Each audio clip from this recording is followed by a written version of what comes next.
Pernahkah kamu bertemu seseorang dan langsung tahu kalau mereka adalah orang yang tepat untukmu? Kuharap kusadar itu lebih cepat agar usia remajaku tak dipenuhi oleh drama dan patah hati. Tapi kita hidup dan belajar ya kan? Lebih baik terlambat daripada tidak. Ngomong-ngomong, aku Versali dan usiaku 24 tahun. Semua berawal 14 tahun yang lalu saat aku pindah ke New York dan mulai masuk ke sekolah baru. Waktu itu, aku mengira kalau pindah dari kampung halamanku di Prancis ke New York bukanlah hal besar. Ibu dan aku sangat bersemangat dan sangat yakin ini akan mengubah hidup kami. Memang demikian adanya, tapi bukan dengan cara yang pernah kubayangkan. Pada hari pertamaku di sekolah yang baru, ibu memaksa mengantarkanku ke sekolah. Saat kami tiba, aku mencium kedua pipi ibuku lalu melambaikan tangan. Ibu bercanda kalau dia akan menghabisi semua anak yang berani macam-macam denganku. Aku memang merasa agak pemalu tapi kukira ibu hanya bercanda, tapi ternyata tidak. Saat makan siang, aku duduk di sembarang meja, lalu tiba-tiba cewek ini muncul dan berkata, "Kamu pikir kamu sedang apa, duduk di meja kami?" Aku bahkan tak sempat menjawab sebelum diambilnya nampan makan siangku lalu melemparnya dari meja menuju tempat sampah. Ku bilang, "Minggir," katanya. "Semua orang menatap kami sekarang." Aku sangat jengkel dan aku hanya menutup wajahku. Aku tak mau jadi anak cengeng di depan semua orang-orang baru ini. Tapi aku tak tahan, air mataku mulai jatuh. Kemudian hal yang gila terjadi. Ada suara menggelegar di kantin mengatakan, "Menjauh darinya." Berikutnya aku merasa ada tangan yang meraih tanganku. Dan saat aku mendongak, seorang cowok tampan berdiri di sana menatapku lalu mengangkatku berdiri. "Permisi," cewek itu mulai. Tapi cowok itu melanjutkan, "Kamu ini kenapa? Apa ada skrupmu yang longgar atau bagaimana? Sikapmu sangat menjijikkan, membuatku ingin muntah. Kamu membuatku jijik dan aku tidak mau berteman dengan orang sepertimu." Dia berdiri di sana dengan mulut terbuka lebar saat cowok itu menggandeng tanganku dan berjalan pergi. Aku mendengar cemoohannya di belakangku, tapi ekspresi wajahnya tampak seakan dia telah kalah. Kurai tangannya dan mengikutinya keluar kantin, dan itulah saat dia memperkenalkan diri sebagai rider. Kami duduk di luar, dan dia bertanya apa aku baru di sekitaran sini, lalu kemudian dia bilang dia suka aksenku. Dan dia bahkan menawariku separuh dari roti baguette dan berkata, "Hei, ayolah, yang ceria, aku akan jadi temanmu, oke?" Bagian terbaiknya adalah cewek yang merundungku itu suka sekali padanya. Jadi bisa saja dia semakin marah padaku saat ini, tapi aku sama sekali tidak peduli. Setelahnya, aku bahkan tak ingat kapan kami berdua terpisah. Seolah pinggang kami ini rekat dan kami lakukan apapun bersama-sama. Dan aku mengajarinya cara memanggang pastriku yang terkenal. Kami ini bagai tim impian. Dia sering membuatku tertawa dan membantuku jadi lebih percaya diri. Hari demi hari aku tahu aku ingin jadi lebih dari sekedar temannya, tapi aku tak berani beritahu dia itu. Lalu ulang tahunku yang ke-12 pun tiba, dan ibuku memberiku sebuah buku harian.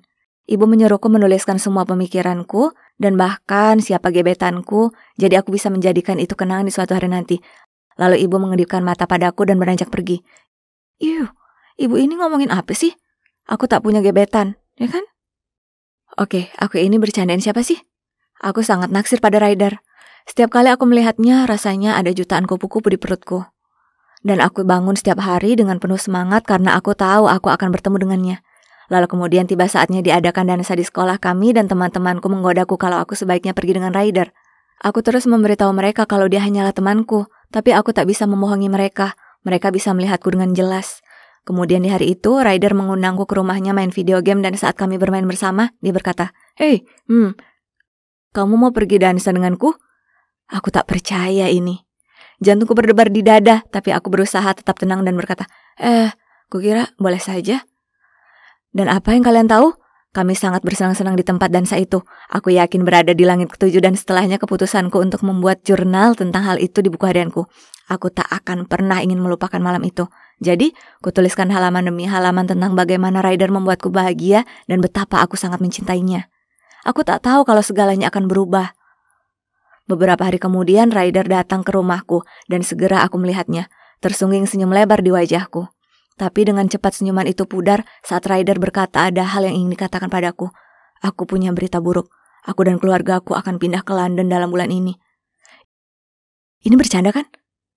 Ayolah jangan main-main, kataku menyembunyikan kekhawatiranku dalam suaraku. Tapi dia tetap diam dan sebab itu aku paham dia tidak sedang bercanda. Aku tak bisa menahan tangis, dan Ryder hanya mengelurkan tangan lalu mendekapku di pelukannya, menenangkanku. Dia bilang padaku semua akan baik-baik saja, dan kami akan tetap berkomunikasi. Tapi aku merasa seluruh duniaku runtuh di sekitarku. Ini adalah berita terburuk dalam hidupku. Kami memutuskan untuk menjadikan bulan terakhir kami bersama paling menyenangkan yang pernah dijalani. Kami pergi berselancar, main skateboard, melihat bintang dan bahkan karaoke. Aku tak ingin bulan itu berakhir, tapi tentu saja demikian. Di malam terakhir kami bersama, kami mengadakan pesta tidur dan begadang sepanjang malam menunggu matahari terbit. Ketika tiba saatnya untuk berpamitan, dia memberiku sebingkai foto kami berdua dan berkata jika aku merasa sedih, aku bisa melihatnya dan ingat masa-masa bahagia itu. Aku ingin memberitahunya perasaanku, tapi aku tak bisa. Dan akhirnya dia pergi dan aku sangat sedih sampai berlari ke lantai atas dan menutupi diriku di bawah selimut lalu menangis. Kemudian malam itu, seperti biasanya, aku hendak menulis hariku di buku harianku tapi buku harianku itu tidak bisa ditemukan. Aku berteriak pada ibuku dan menyalahkannya, tapi ibu hanya berkata mungkin aku lupa meletakkannya di mana. Sekarang aku tak punya rider dan buku harian. Hidupku menyebalkan. Musim panas cepat usai dan tiba waktunya untuk masuk SMA. Meskipun aku punya teman-temanku, hidup tidaklah sama tanpa rider. Tapi hidupku terus bergulir dan akhirnya aku berusaha untuk melanjutkan hidup tanpa rider. Teman-temanku memberitahuku kalau cowok bernama Lukas ini selalu naksir padaku dan mungkin sebaiknya aku beri dia kesempatan. Ya, tak lama kemudian kami mulai berpacaran, dan meskipun aku tak punya koneksi khusus padanya seperti halnya aku dengan Ryder, itu masih menyenangkan, dan itu mengalihkan pikiranku dari banyak hal. Kini 7 tahun telah berlalu, dan aku dengan Lukas masih bersama. Hubungan ini tidaklah hebat, tapi aku mendapat pekerjaan impianku dan tinggal di apartemen impianku. Jadi aku tak bisa terlalu banyak mengeluh. Lagi pula, Ryder sudah berlalu pergi dari pikiranku. Kuputuskan ini sudah waktunya untuk meningkatkan hubunganku dengan Lukas. Jadi suatu malam ku beritahu padanya kalau aku lembur lalu memesan trip kejutan ke Paris. Saat sampai di rumah, aku sangat bersemangat untuk beritahu Lukas. Jadi aku lari ke kamar kami. Dan betapa mengerikannya ku temukan dia berbaring di ranjang kami sedang mencium gadis lain. Awalnya mereka bahkan tak tahu keberadaanku. Jadi aku berteriak, "Kalian sedang apa?" Nah, itu berhasil menyita perhatian mereka. Lalu gadis itu pergi kabur. Kukira Lukas akan minta maaf tapi dia hanya berkata, "Kamu berharap apa? Kamu tak akan berikan padaku apa yang aku mau dan kamu membuatku menunggu untuk menikah." Lalu dia bergegas keluar dari ruangan dan berkata, "Aku bisa dapatkan gadis manapun yang ku mau." Aku sangat terkejut. Aku langsung bersimpuh ke lantai dan berurai air mata. Akhirnya, dia tunjukkan padaku sosok aslinya jadi aku mengusirnya. Minggu-minggu berikutnya adalah yang terberat dalam hidupku. Lebih buruk daripada saat Ryder pindah ke London. Aku merasa sangat bodoh sudah menyia-nyiakan begitu banyak waktu dengan Lukas. Suatu malam saat aku sedang bersedih, dan tiba-tiba aku ingat bingkai foto yang Ryder telah berikan padaku. Aku mengeluarkannya dari bagian belakang lemari pakaianku dan mendekapnya dekat jantungku. Teman-temanku menelponku, mencoba mengajakku pergi bersama. Mereka lakukan apa saja untuk membantu membangkitkan moodku, tapi aku tidak tertarik. Aku hanya butuh waktu untuk sendiri mencerna semuanya. Aku berpikir kenapa satu-satunya orang yang ingin kutemui saat ini adalah Ryder. Tapi di mana dia berada? Bagaimana kabarnya? Aku sama sekali tak tahu. Minggu yang menyedihkan lainnya berlalu. Aku sedang bersantai di sofa, menatap kosong ke arah TV dengan bosan saat tiba-tiba ada yang mengetuk pintu. Aku membukanya dan ya Tuhan, Ryder berdiri di sana. Apakah ini sungguhan ataukah aku berhalusinasi? Aku sangat terkejut, aku langsung melompat ke pelukannya dan tak ingin melepasnya. Kami pasti sudah berdiri di sana berpelukan lama sekali. Lalu kemudian Ryder berkata, "Aku punya sesuatu yang kamu miliki." Saat aku melepaskannya, dia sedang memegang buku harianku. Ternyata Ryder telah berkomunikasi dengan ibuku. Dan saat dia memberitahunya tentang pacarku yang selingkuh, dia putuskan untuk datang ke New York dan menghiburku. Dan kemudian aku tersadar, dia yang mengambil buku harianku. Apa dia sudah membacanya? Ya, dia lakukan itu. Dan dia bilang itulah kenapa dia datang menemuiku karena dia ingin membicarakan tentang semua itu. Wajahku merona sekali, lalu kemudian dia berkata, "Aku selalu mencintaimu, Vi, bahkan saat kita masih kecil. Aku tak pernah berhenti memikirkanmu dan aku ingin bersamamu." Kemudian dia mendekat dan menciumku, dan aku bersumpah waktu seakan berhenti. Ku nantikan momen ini sepanjang hidupku. Minggu itu seakan dipenuhi dengan ciuman dan perbincangan serta mengisi waktu yang hilang. Dia cerita tentang mantan-mantan pacarnya, dan ku ceritakan tentang Lukas dan perselingkuhan itu. Kemudian ku kumpulkan nyali dan bertanya apa dia mau pergi ke Paris denganku, mengingat trip itu sudah kupesan. "Tentu saja," dia berkata ya, dan minggu berikutnya kami terbang ke sana dan menghabiskan pekan terhebat sepanjang hidup kami. Kami pergi ke Menara Eiffel, dan bahkan mengunjungi lingkungan lamaku tempat aku dibesarkan. Sungguh menakjubkan. Lalu kemudian suatu hari Ryder berkata dia harus lakukan pekerjaan dan menyuruhku pergi memanjakan diri di spa setempat. Saat aku selesai, ku terima sebuah pesan darinya memintaku menemuinya di atap hotel kami. Dia memang seromantis itu. Aku kembali ke kamar hotel terlebih dahulu, di mana dia telah letakkan gaun hitam berkelip untuk kupakai. Kemudian aku naik menuju ke atap. Aku tak percaya ini. Ada hampir sekitar 1.000 mawar ditata membentuk jalan setapak.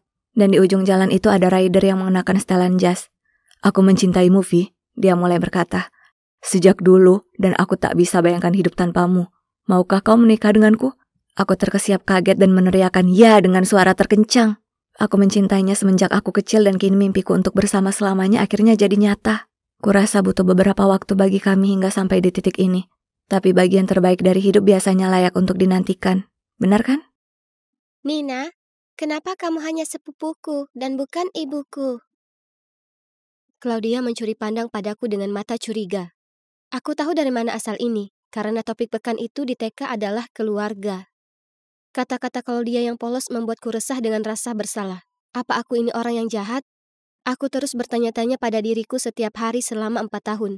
Ya, gadis kecil di sampingku ini bukanlah putriku. Kuculik dia dari ayah kandungnya, dan kubesarkan dia sendiri sejak itu. Semua berawal dengan Paman Oliver, yang mana seorang pebisnis sukses dan orang yang sangat penyayang. Aku hanya berhutang budi padanya dan nenekku, karena mereka yang membesarkan aku setelah orang tuaku meninggal dalam kecelakaan mobil saat aku masih kecil. Pamanku sudah menjalankan peran dengan baik dalam mengisi kekosongan figur ayah dalam hidupku. Tapi beliau juga ingin anak biologisnya sendiri, yang mana jadi masalah rumit bagi pria aseksual sepertinya. Suatu malam, aku baru saja datang dari jalan-jalan dengan teman-temanku. Saat kulihat beliau duduk di meja dapur, tangannya terapit kedua tangan. Aku bertanya, "Paman, ada apa?" Paman mendongak menatapku dengan mata merah yang bengkak, menghela nafas, lalu berkata, "Nina, sebenarnya ini hal sepele. Hanya saja ulang tahunku bulan depan, dan aku tak punya satu hal yang paling kuinginkan di dunia ini." Aku menariknya ke dalam pelukan dan menenangkannya. Aku tahu beliau masih merindukan kehadiran seorang anak dan aku ingin membantunya. Jadi, bersama-sama, kami mencari tahu prosedur ibu pengganti. Pamanku sangat bersemangat, dan beliau lengkapi semua berkas untuk membeli sel telur donor. Sekarang yang paman butuhkan adalah seorang ibu pengganti. Jadi beliau pergi ke agensi ibu pengganti setempat dan mereka menunjukkan padanya 5 profil ibu pengganti yang potensial. Aku bersumpah, paman pasti sudah membaca ulang masing-masing sebanyak 100 kali. Tapi, pada akhirnya beliau memilih satu, seorang wanita bernama Katie. Di atas kertas, Katie kedengarannya sempurna. Dia berusia 31 tahun dan telah mempunyai anak laki-laki sehat bernama Robbie. Kontrak sudah dibuat. Semua perawatan medis Katie akan dibayar, dan dia juga menerima sejumlah uang yang cukup besar. Kemudian, saat bayinya berusia seminggu, pamanku akan membesarkannya sendiri. Ini semua terdengar sempurna. Ya, akan tetapi semuanya berubah jadi sangat kacau. Setelah Katie hamil, Paman Oliver ingin berada di dekatnya supaya dia bisa menjalin ikatan dengan bayinya. Suatu kali aku jalan masuk ke ruang tamu mendengar musik klasik dimainkan, dan pamanku menempelkan kepalanya ke perut Katie untuk mencari tahu apakah bayinya bisa mendengar musik itu. Segera siap pulang ke rumah mendapati Katie di sana jadi hal biasa bagiku. Awalnya aku tak keberatan karena dia selalu bersikap baik padaku, dan kami bahkan ngobrol ringan dari waktu ke waktu. Tapi kemudian suatu pagi saat aku menuruni tangga hendak pergi kerja, kulihat dia berdiri di halaman membantu nenekku menyiram bunga. Aku hendak menghampiri untuk menyapa mereka saat ku dengar dia berkata, "Oliver adalah pria yang sangat baik, tapi dia sangat sibuk. Aku khawatir dia akan kewalahan antara bayi yang baru lahir dan pekerjaan." Kemudian nenek berkata, "Jangan khawatir sayang, karena dia aku dan Nina yang akan membantu." Tapi Nina sangat muda, dan dia punya kehidupannya sendiri. Dia selalu keluar berpesta atau bersama cowok. Dan Anda tidak bisa diharapkan untuk merawat seorang bayi. Tidak untuk seusia Anda. Aku cuma tak mau ada orang asing yang merawat bayiku. Tidak saat aku bisa membantu. Apa? Perilakunya yang manis bagai gula hanyalah akting, bukan begitu? Beraninya dia berusaha memanipulasi nenekku tersayang. Beberapa hari kemudian, aku turun ke bawah untuk makan malam dan melihat Katie duduk di sana. Dia tersenyum padaku dan bertanya bagaimana hariku. Aku tak tertipu dengan sikap baiknya yang berlebihan, tapi aku tetap menerimanya. Pada suatu ketika dia tiba-tiba mengambil ponselnya. Kemudian senyumnya berubah menjadi muram. "Oh tidak, Robbie terkena demam. Sebaiknya aku ke sana." Dia segera menarik mundur kursinya dan berdiri. Kalian tahu soal ini? Hanya cinta ibu yang bisa membuat si kecil merasa lebih baik. Kemudian dia pergi. Kata-kata Katie yang beracun pastinya telah merasuki nenek. Karena nenek terlihat cemas akan Robbie dan memberi senyuman lembut seiring pandangannya mengikuti langkah Katie. dan itu baru permulaan. Permainan Katie terus berlanjut karena beberapa hari kemudian dia muncul di depan pintu dengan isak tangis. Kemudian dia bercerita tentang sewa tempat ulang tahun Robbie yang dibatalkan dan mereka menolak memberikan uang ganti rugi. Sesuai harapan, pamanku memberitahunya dia bisa mengadakan pesta di tempat kami dan bahwa paman akan menanggung biayanya. Di hari pesta itu, kulihat Katie memberikan pada paman semua nota pembayaran untuk istana balon, sulap, catering, dan lain-lain. Dengan lembut dia menepuk perutnya dan menyeringai.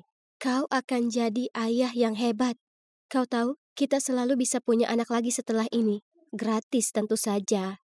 Kemudian setelahnya, kulihat dia membisikkan sesuatu ke Robbie. Kemudian menit berikutnya, Robbie lari ke pamanku, memeluk kakinya dan berkata, "Terima kasih untuk pestanya, ayah." Kemudian Katie bergegas mendatanginya mengacak-ngacak rambutnya dan berkata, "Oh sayang, dia bukan ayahmu.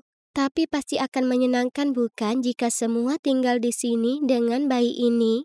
Cukup sudah. Jadi malam itu aku menemui paman dan nenekku membahas soal itu. Aku punya perasaan tak enak soal Katie. Kurasa dia berusaha melanggar kontrak. Pamanku menghela nafas kemudian berkata, "Aku tahu." Kemudian nenek menambahkan, "Tapi Katie benar. Oliver tidak bisa menjalani ini sendirian. Kau terlalu muda dan aku terlalu tua. Jadi masuk akal jika Katie tinggal dan membantu. Lebih baik daripada menyuruh orang asing di sini, ya kan?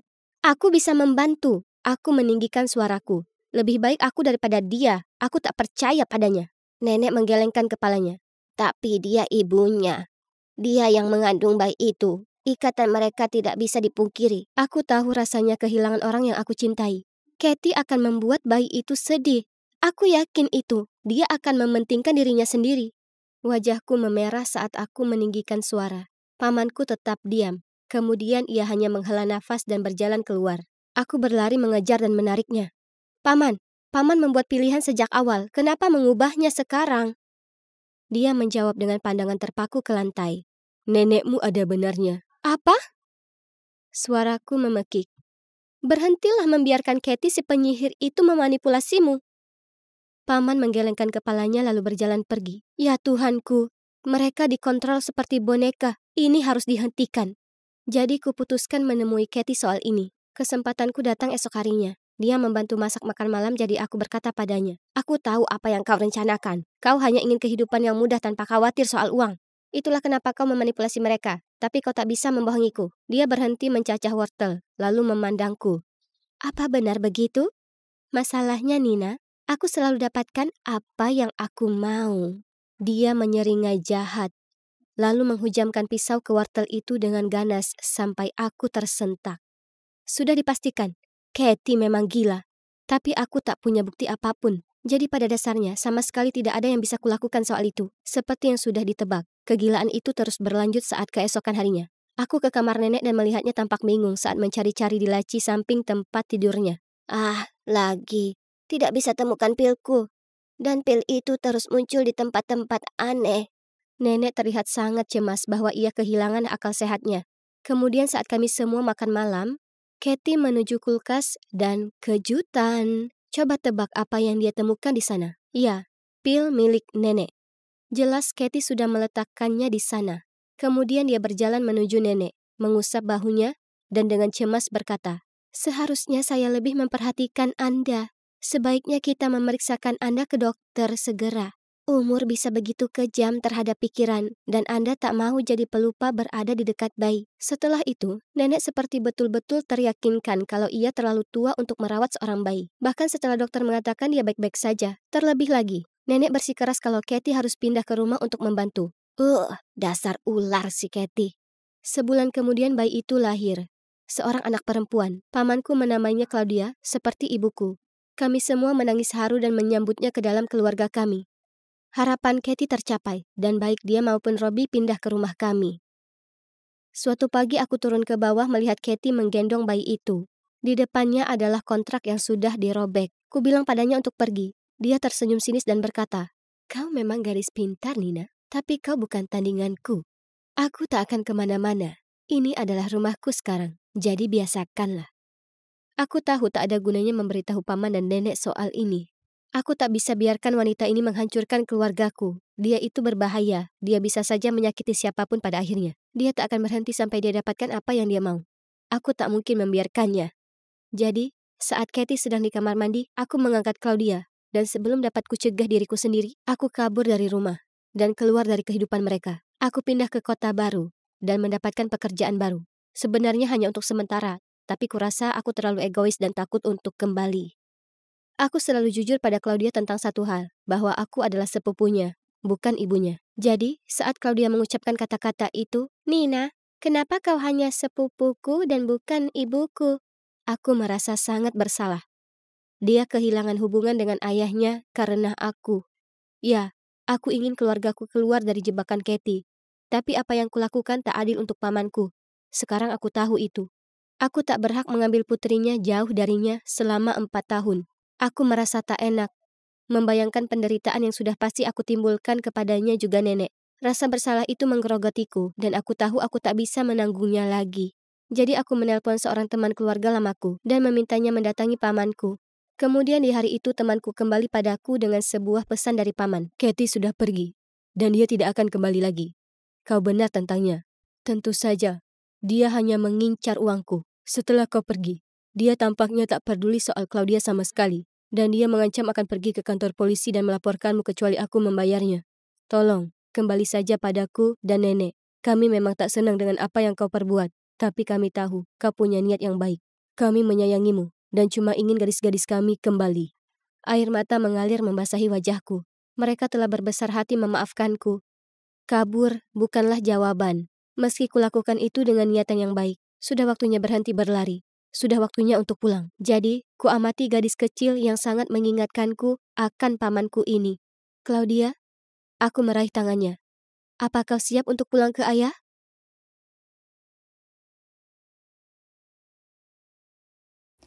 Ku genggam rantai ayunan sambil menatap ke bawah ke arah kakiku.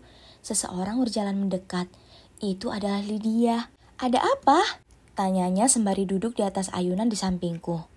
"Hei," aku tersenyum lemah. "Mungkin bukan masalah besar, hanya saja orang tuaku sering bertengkar. Lalu pagi ini, ibuku mencium bau parfum yang asing di kemeja ayahku dan menuduhnya berselingkuh. Apa ayah benar-benar selingkuh?" Lydia mengusap bahuku. "Tak mungkin. Ayahmu mungkin tak sengaja terkena semprotan parfum di pusat perbelanjaan atau semacamnya. Tak seharusnya kau langsung menyimpulkan. Ayahmu mencintai ibumu. Semua orang bisa lihat itu. Jadi jangan khawatir." Aku bergumam, "Iya," sebagai tanda setuju. Namaku Cora, dan meski terdengar klise, sebelum kejadian ini aku cukup puas dengan hidupku. Aku kuliah di universitas ternama. Aku berhubungan baik dengan orang tuaku. Dan meskipun jadi anak tunggal, aku tak pernah merasa kesepian karena aku punya sahabatku, Lydia, yang menemani. Dia lebih seperti saudara perempuan bagiku, apapun masalahnya. Aku hanya perlu mengirim pesan padanya, lalu kami akan bertemu di tempat kami, yaitu ayunan di taman. Ya, aku punya segalanya. Dan kukira tak akan ada yang mengubahnya.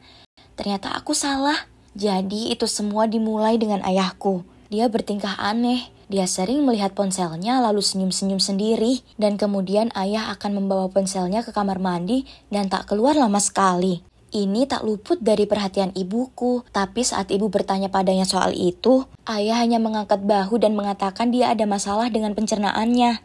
Kemudian saat ibu sedang mencuci baju, ibu mencium parfum asing di kemejanya. Ibu menghampirinya, melempar kemeja itu ke kepala ayah dan memintanya menjelaskan. Ayah menyangkalnya dan berkata itu mungkin cuma parfum koleganya di tempat kerja dan bahwa ibu bereaksi berlebihan. Itulah kenapa aku menjadwalkan bertemu Lydia di tempat kami. Dan seperti biasa, dia sangat baik dan suportif. Lydia benar, mungkin aku berpikir terlalu jauh. Aku pulang ke rumah dan mendapati ibuku menangis di dapur. Ibu melihatku dengan mata bengkak dan berkata, "Ada yang tidak beres. Aku tahu itu. Dia tak menatapku sebagaimana biasanya." Aku duduk, memeluknya dan berkata, "Bu, ayo kita berhenti berpikir yang tidak-tidak. Aku percaya ayah, dia tak akan pernah mengkhianati kita." Aku tinggal sejenak untuk menenangkannya. Lalu akhirnya ibu jadi tenang. Keesokan paginya, ayah pulang dengan buket besar berisi mawar biru, kesukaan ibu. Lalu ayah memasak makan malam untuk kami berdua sebagai permintaan maaf karena sudah membuat kami bersedih. Ibu tampak tersentuh dan ikut meminta maaf karena sudah salah paham pada ayah. Kuyakinkan diriku sendiri kalau semuanya akan baik-baik saja sekarang, ya kan? Untuk beberapa minggu setelahnya, ibu dan ayah tampak baik-baik saja. Tapi kemudian di hari ulang tahun ibuku, kami mengundang Lydia dan ibunya Josie untuk makan malam. Ibu sedang sibuk di dapur, jadi ku terima kado ulang tahun dari Josie untuknya. Itulah saat aku mencium bau itu, parfum Josie. Itu adalah bau yang sama yang ada di kemeja ayah. Aku yakin itu. Saat makan malam, ku perhatikan kalau Josie terus menatap ayahku dan menertawakan semua lelucon bodohnya. Ya Tuhan, apakah ayahku berselingkuh dengan ibu sahabatku? Aku merasa seperti akan meledak, tapi aku tak bisa katakan apapun ke Lydia, karena aku tak mau membuatnya kecewa. Jadi aku berusaha keras menghindari sahabatku sampai kupecahkan masalah ini. Ini berhasil selama beberapa hari, tapi kemudian suatu hari seusai kelas, dia bergegas mendatangiku dan berkata, "Cora, kenapa kau menjauhiku?" Aku pura-pura tak dengar dan terus berjalan, tapi dia mencengkram lenganku dan melanjutkan. Apa aku melakukan sesuatu yang salah? Tolong beritahu saja aku. Aku mengutarakannya. Aku cukup yakin kalau ayahku berselingkuh dengan ibumu. Awalnya dia tampak kaget, tapi kemudian dia memelukku dan terus meminta maaf. Ini semua terlalu berat untukku, dan aku langsung menangis dalam pelukannya. Dia bilang padaku kalau dia akan bicara dengan ibunya dan mencari tahu apa yang terjadi. Esoknya, aku bertemu Lydia di tempat kami. Dia tampak sangat canggung lalu mengatakan, "Itu benar. Ibuku berselingkuh 1 bulan lamanya dengan ayahmu. Tapi ibu berjanji kalau itu sudah berakhir." Duniaku serasa runtuh di sekelilingku. Aku tak bisa percaya hal ini. Lydia memelukku dan mengatakan padaku ini akan membaik. Aku sangat beruntung punya teman yang luar biasa sepertinya. Kami berdua memutuskan tak memberitahu ibu. Yang terbaik perselingkuhan ini sudah berakhir. Jadi kenapa harus menghancurkan perasaannya sekarang? Aku berusaha bersikap normal. Dan selama beberapa minggu, rasanya seolah semuanya baik-baik saja. Ayah bersikap begitu manis terhadap ibu. Dan bahkan memberinya kejutan dengan makan malam mewah di luar sana. Tapi kemudian, suatu sore kulihat ayah mondar-mandir di taman. Dia sedang menelpon seseorang. Dan kudengar dia berkata, "Oke, aku akan datang sekarang." Lalu ia masuk ke mobilnya dan berkendara pergi. Kuputuskan untuk membuntutinya dan segera jadi jelas kemana ia pergi. Ayah parkir di rumah Josie lalu langsung berjalan masuk tanpa mengetuk pintu. Hatiku hancur. Ternyata ayah masih menemuinya. Tanpa berpikir 2 kali, ku telepon ibu dan berseru, "Ibu, ayah berselingkuh dengan Josie. Aku di sini sekarang. Datanglah dan ikut aku. Kita labrak mereka bersama-sama." 5 menit kemudian, ibu muncul. Ia terlihat sedih sekaligus marah. Kami langsung ke pintu depan dan menggedornya. Dan aku berteriak, "Buka! Kami tahu semua hubungan kotor kalian." Tapi tiba-tiba seseorang berbicara di belakang kami. "Hei Laura, Cora, apa semua baik-baik saja?" Kami berbalik dan melihat Josie berdiri di sana dengan tas belanjaan di tangannya. Aku hendak memberitahu Josie agar menjauh dari ayahku saat Lydia membuka pintunya dan memberi kami tatapan kebingungan. "Apa yang kalian lakukan di sini? Oh, kamu mau mencari ayahmu? Dia sedang membetulkan tempat cuci piring." Kemudian Josie berkata, "Lydia, aku bilang padamu untuk menelpon tukang ledeng untuk memperbaikinya. Tukang ledengnya bilang jadwalnya penuh hari ini, jadi kupikir aku bisa minta tolong Pak Robert untuk membantu." Dia menjawab, "Oh tidak, jadi ternyata aku salah paham dengan apa yang terjadi dan mengacaukan semuanya." Tiba-tiba, ayah muncul di depan pintu dan berkata kepada kami, "Ada apa menggedor pintu dan berteriak seperti itu? Ya sudah, kita semua akan pulang sekarang untuk bicara." Segera sesampainya kami di rumah, ayah melambaikan tangannya dengan marah, lalu membentak ibu. "Kau gila, pencemburu dan tak masuk akal. Aku tak bisa berada di dekatmu lagi." Aku merasa sangat tidak enak.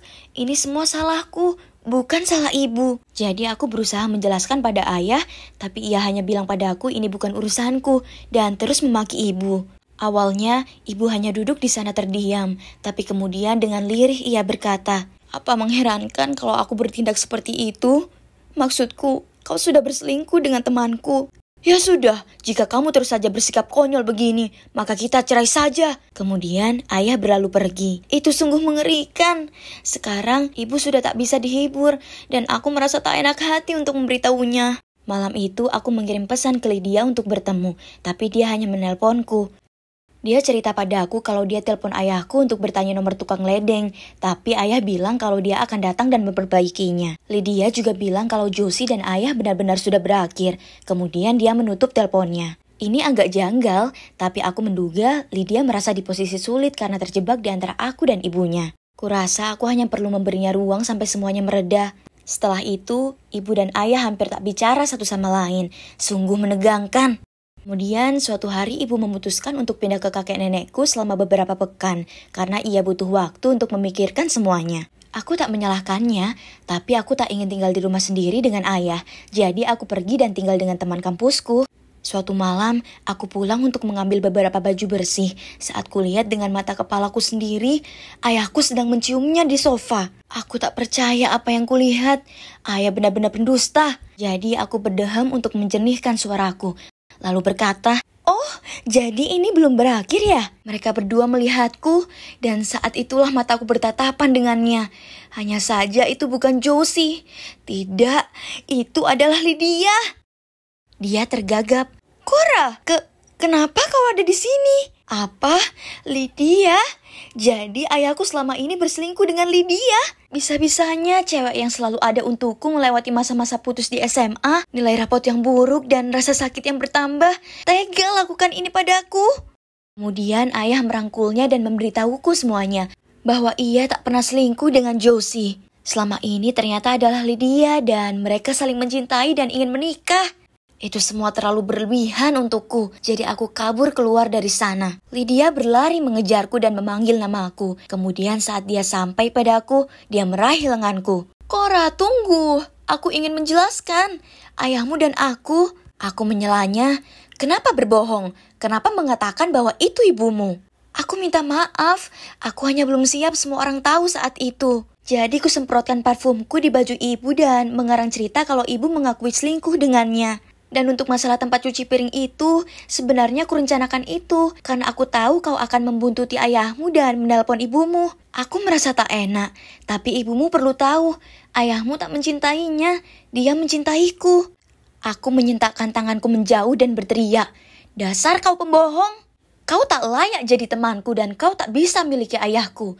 Dia sudah bersama ibuku." Tiba-tiba dia mengubah sikapnya, menyeringai kepadaku dan berkata, "Cora, ayo terima saja kenyataannya. Kalau ayahmu bosan dengan ibumu. Sebenarnya, aku akan jadi ibu tirimu segera, putri kecilku." Lalu dia pergi. Kakiku lemas seperti jeli dan aku sangat kewalahan sampai merasa pusing. Jadi aku duduk di tepi jalan dan berusaha menenangkan diri.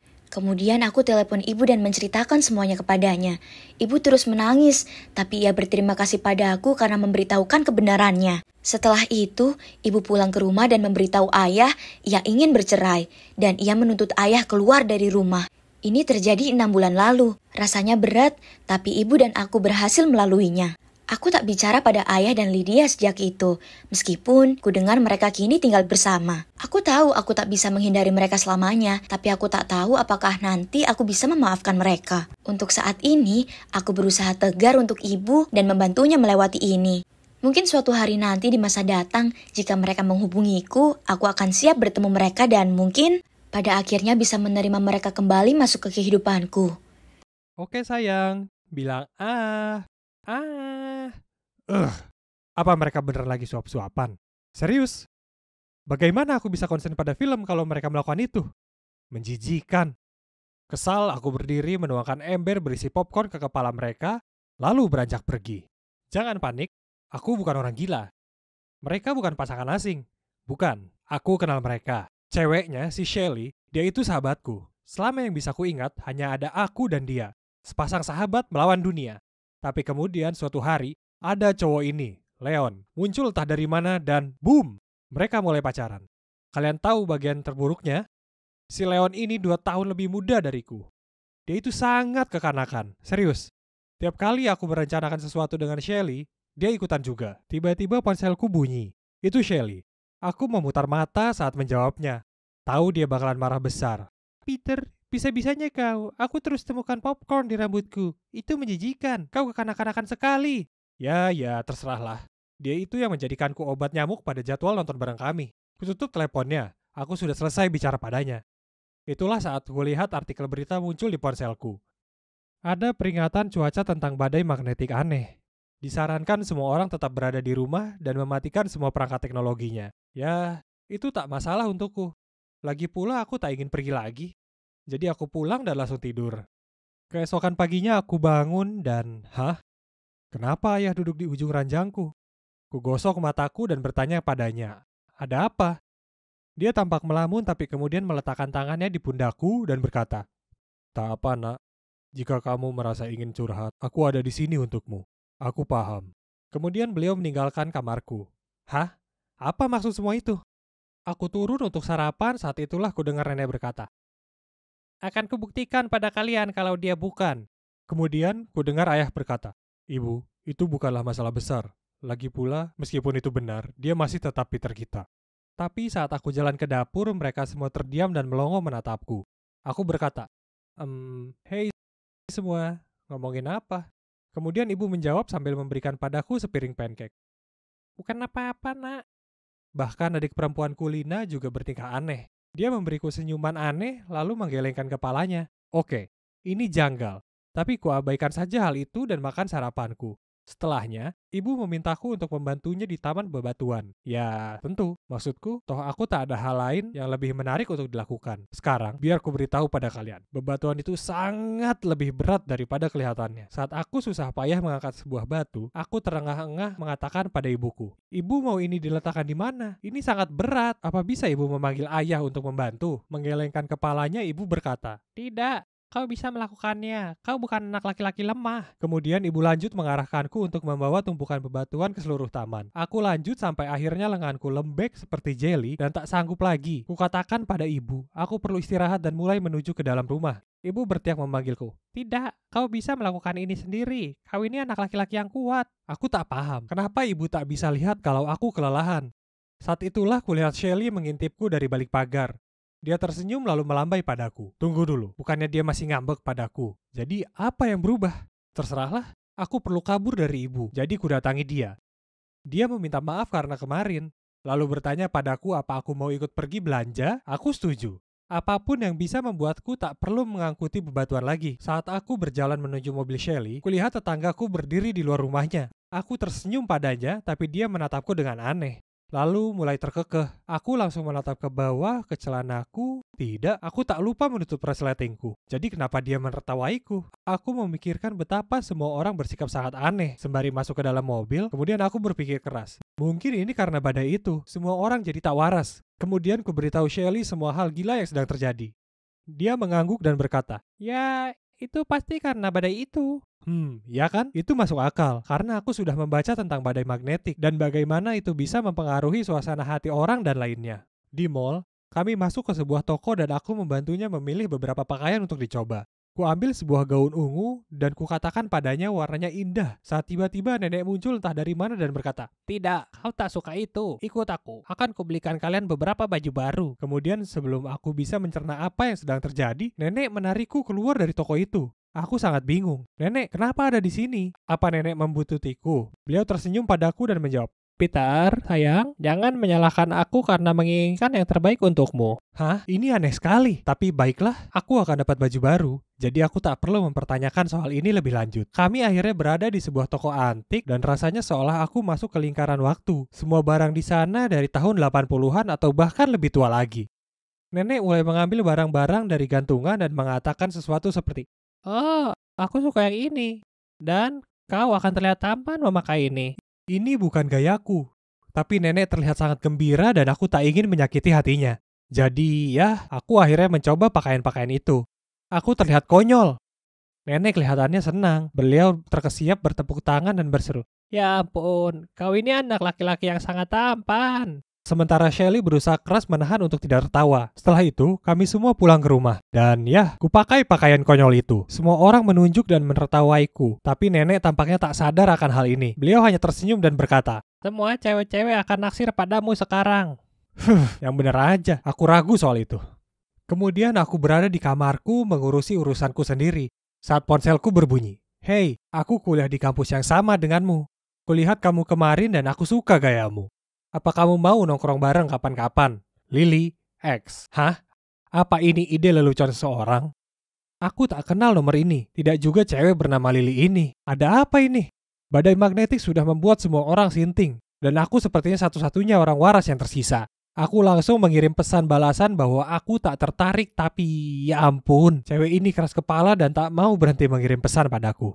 Selama beberapa hari berikutnya, perilaku aneh nenek berlanjut. Itu membuatku stres.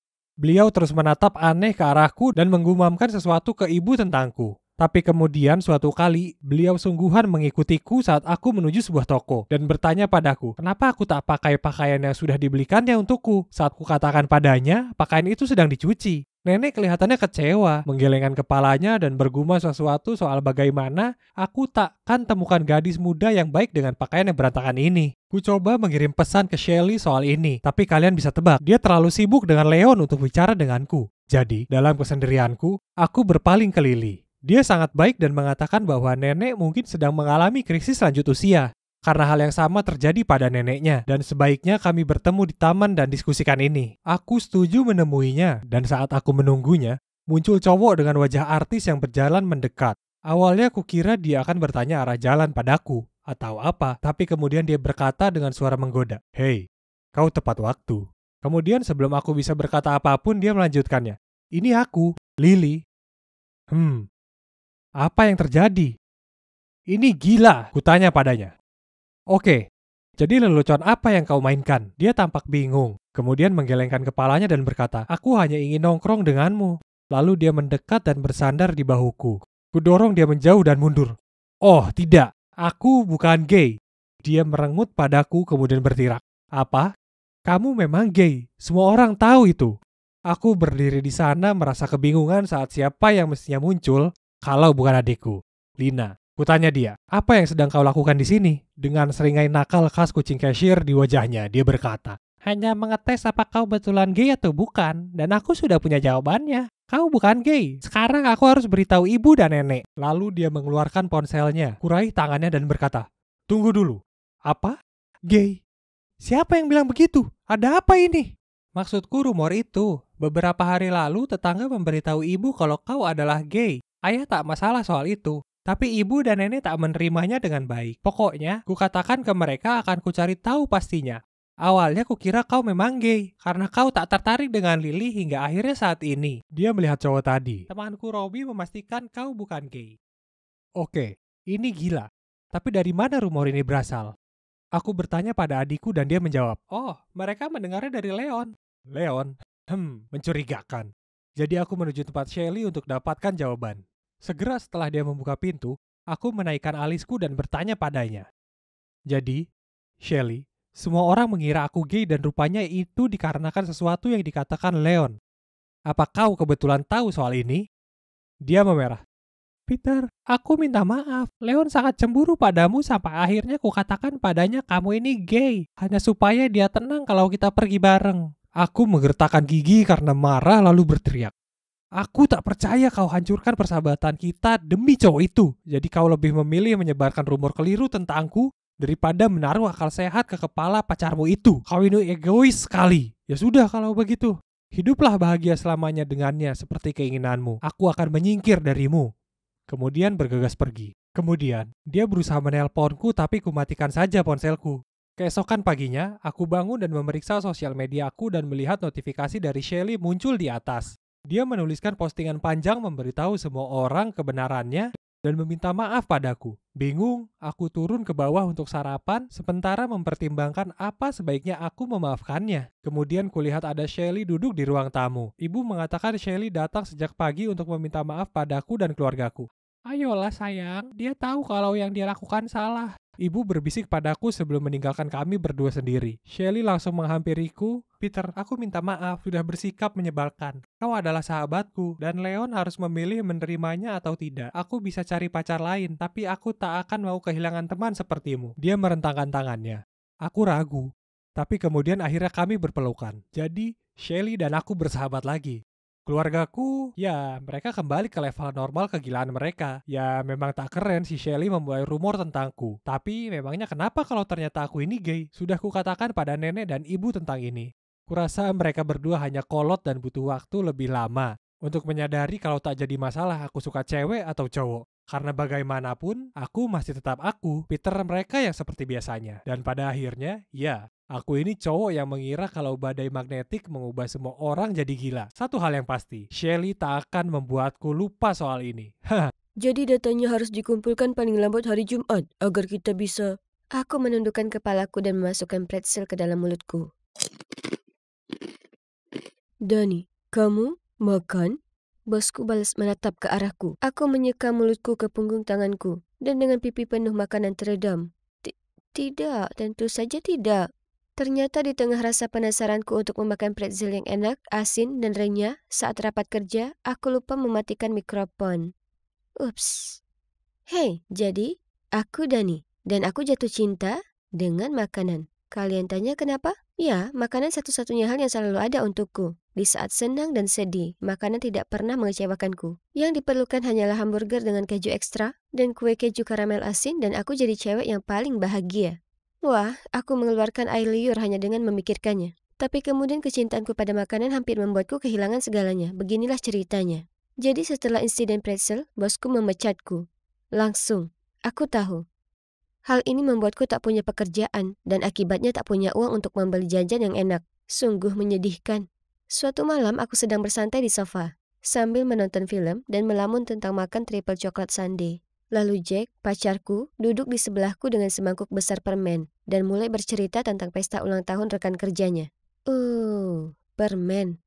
Aku mengambil segenggam dan mulai memasukkannya ke dalam mulutku. Terima kasih Jack. Dia tahu jalan menuju hatiku. Di sela-sela mengunyah aku tanya padanya, boleh kamu bawa pasanganmu? Aku mau ikut. Please. Dia mengangkat bahu dan berkata, tentu. Aku bertepuk tangan dengan kedua tanganku yang lengket. Pesta. Seru sekali karena pesta berarti akan ada makanan dan banyak jenisnya. Segera setelah kami tiba di sana, aku langsung menuju ke meja prasmanan. OMG. Ini luar biasa. Ada sandwich, pizza kecil, dan salad kentang. Aku mengangkat seluruh piring dan mulai menyendok makanan ke dalam mulutku. Kemudian seorang cewek muncul di sebelahku sambil mengerutkan kening dan berkata, permisi. Tolong, bisakah kamu tidak makan di luar piring itu? Dengan mulut penuh aku menjawab, oh, maaf, rasanya enak sekali. Lalu aku meletakkan kembali piring itu dan mengambil segenggam keripik kentang. Saat dia berjalan pergi, aku mendengar dia bergumam pelan.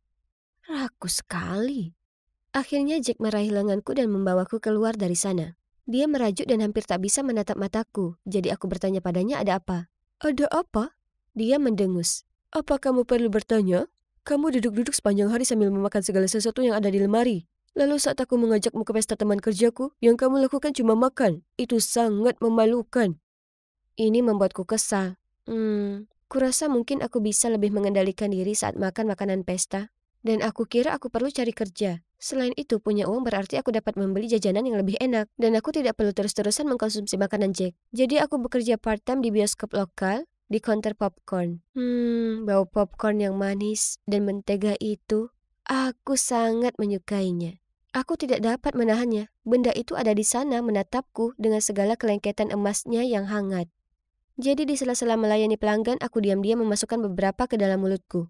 Apa yang kamu lakukan? Jantungku berhenti berdetak ketika aku mendengar suara familiar di belakangku. Aku berbalik dan menatap muka dengan manajerku. Aku langsung menyangkal. Aku tidak melakukan apapun saat popcorn muncul keluar dari mulutku. Mereka meneriakiku dan menuduh aku memakan semua keuntungan mereka. Sungguh tidak adil. Jadi kalian bisa menebaknya, aku dipecat. Lagi. Aku tiba di rumah lebih awal dengan wajah berlinang air mata dan sekantong penuh camilan coklat favoritku untuk menghiburku. Jack menatapku dari sofa dan bertanya ada apa. Aku merosot ke sampingnya, menarik bungkus cokbar dan berkata, aku dipecat lagi. Mau bagaimana lagi? Popcorn itu terlalu enak. Apakah dunia ini harus begitu kejam? Lalu aku menggigit coklatnya. Enak. Jack menggelengkan kepalanya lalu menghela nafas dan berkata, Dani, akui saja, kerakusanmu lah yang membuatmu mendapat masalah. Jadi apa? Aku menikmati makan, itu saja. Itu tidak menyakiti siapapun. Aku menyelesaikan sebungkus cokbar dan mulai membuka bungkus berikutnya. Jack menggelengkan kepalanya lalu pergi. Terserah, aku tidak membutuhkan dukungannya karena aku memiliki coklat yang enak untuk menghiburku. Enak. Suatu hari, seperti hari-hari biasanya, aku mencari jajan di rumah, tetapi tidak ada lagi. Aku tidak punya uang, jadi aku tidak bisa pergi ke toko. Jadi aku menggunakan ponselku dan mencari video mukbang untuk menghabiskan waktu. Saat aku melihat dua cewek mengisi mulut mereka dengan kentang goreng yang dicelupkan ke dalam shake strawberry, aku punya ide. Tentu saja, kenapa aku tidak memikirkan hal ini sebelumnya? Aku harus menjadi tukang mukbang. Aku bisa mendapatkan uang sambil melakukan apa yang aku sukai, memakan makanan. Itu kemenangan besar untukku. Untuk video pertama, ku buat sederhana saja. Hanya aku yang memakai kaos putih, ponselku sebagai kamera dan semangkuk besar spaghetti. Gilanya, orang-orang menontonnya dan mulai mengikutiku. Setelah beberapa video, popularitasku meningkat dan para penonton mulai menyumbangkan makanan dan uang kepadaku. Benar-benar gila. Namun seiring dengan hal tersebut muncullah permintaan video. Seperti makan 3 bak ayam goreng dan 10 piring nasi goreng yang dilumuri mayo. Makan semua makanan ini memang agak menantang. Suatu kali saat aku sedang bervideo makan hamburger, perutku mendapat jahitan dan harus berhenti. Seharusnya aku tidak makan pancake untuk sarapan lebih awal. Fansku kecewa karena aku hentikan tantangan dan aku merasa sangat tidak enak. Aku pikir jika aku ingin melakukan ini sebagai pekerjaanku, maka aku harus mulai berpuasa terlebih dahulu, sehingga aku bisa tampil sebaik mungkin untuk video tersebut. Wah, ini kerja keras. Suatu kali aku sangat lapar. Aku pergi ke lemari es dan mengendus keju. Namun ketika aku menyelesaikan sebuah tantangan, aku merasa sangat kenyang dan kembung sampai jadi mirip ikan buntal. Lalu ada rasa lelah. Aku sangat lelah. Aku tertidur pulas di bus menuju supermarket dan berakhir di kota aneh bermil-mil jauhnya. Aku harus menelpon Jack untuk datang menjemputku dan dia mengomel tentang hal itu sepanjang perjalanan pulang. Terlepas dari hal ini, aku terus melanjutkan video tersebut. Namun suatu hari seorang fans menantangku untuk melakukan tantangan besar, tantangan mie api. Jika kalian belum tahu apa ini, pada dasarnya ini adalah semangkuk besar mie paling pedas yang pernah ada. Aku menyesap mie-nya dan OMG, aku tidak bisa merasakan lidahku atau wajahku. Hidungku meler dan aku harus menjulurkan lidah untuk memastikan apakah lidahku masih ada. Ini terlalu berlebihan. Tidak mungkin aku bisa menahan hal ini lagi. Jadi aku mengganti mangkuk dengan mie yang tidak pedas dan berpura-pura sedang makan yang pedas. Setelah itu aku mengedit videonya dan hey, menurutku aku berhasil memasukkannya dengan baik. Meskipun aku hanya makan 1 suapan makanan pedas, hal itu terus membuatku menderita. Perutku keroncongan dan lidahku masih terasa kebas. Aku berbaring di sofa dengan botol air panas menempel di perutku dan mengasihani diriku sendiri. Jack duduk di sebelahku dan menatapku dengan prihatin. Dani, kamu harus menghentikan video ini dan mencari pekerjaan nyata. Dengan lidahku yang bengkak, aku berhasil berkata, makan di video adalah pekerjaan nyata. Jack menggelengkan kepalanya. Kerakusan bukanlah hobi. Semua orang menertawakanmu. Hello. Aku dibayar untuk makan. Dan video-video ini membantu banyak orang yang kesepian di luar sana untuk ditemani saat makan. Mereka tertawa bersamaku, bukan menertawaiku. Astaga, Jack kadang-kadang sangat menyebalkan.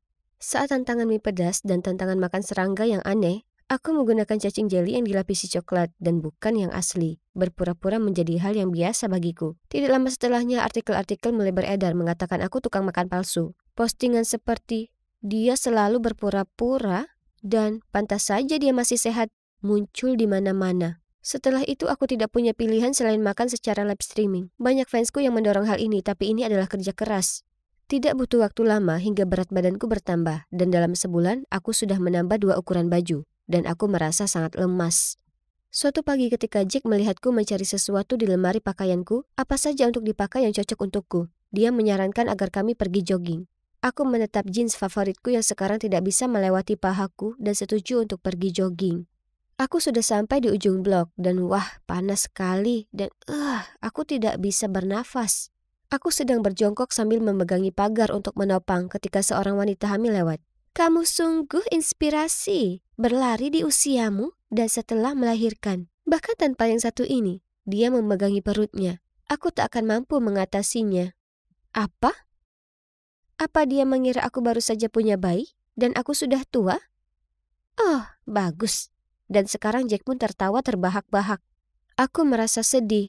Apa aku benar-benar terlihat seburuk itu? Hal ini masih melekat dalam pikiranku. Jadi aku belanja online dan memesan beberapa pil penurun berat badan. Aku mulai meminumnya dan dalam seminggu aku mengalami jerawat parah, bau mulut, perut kembung, dan aku merasa seperti siput. Lalu suatu kali aku berada di dapur meminum pil ketika Jack masuk. Melihat apa yang aku lakukan, mengambilnya dari tanganku dan berkata, "Dani, lihat dirimu. Kamu berantakan. Kamu harus menghentikan pilnya dan menghentikan videonya." Aku lebih marah daripada tawon yang diganggu, jadi aku merampas pil-pil itu darinya dan menendangnya keluar ruangan. Lalu aku berteriak, "Kamu tidak mengerti, tinggalkan aku sendiri."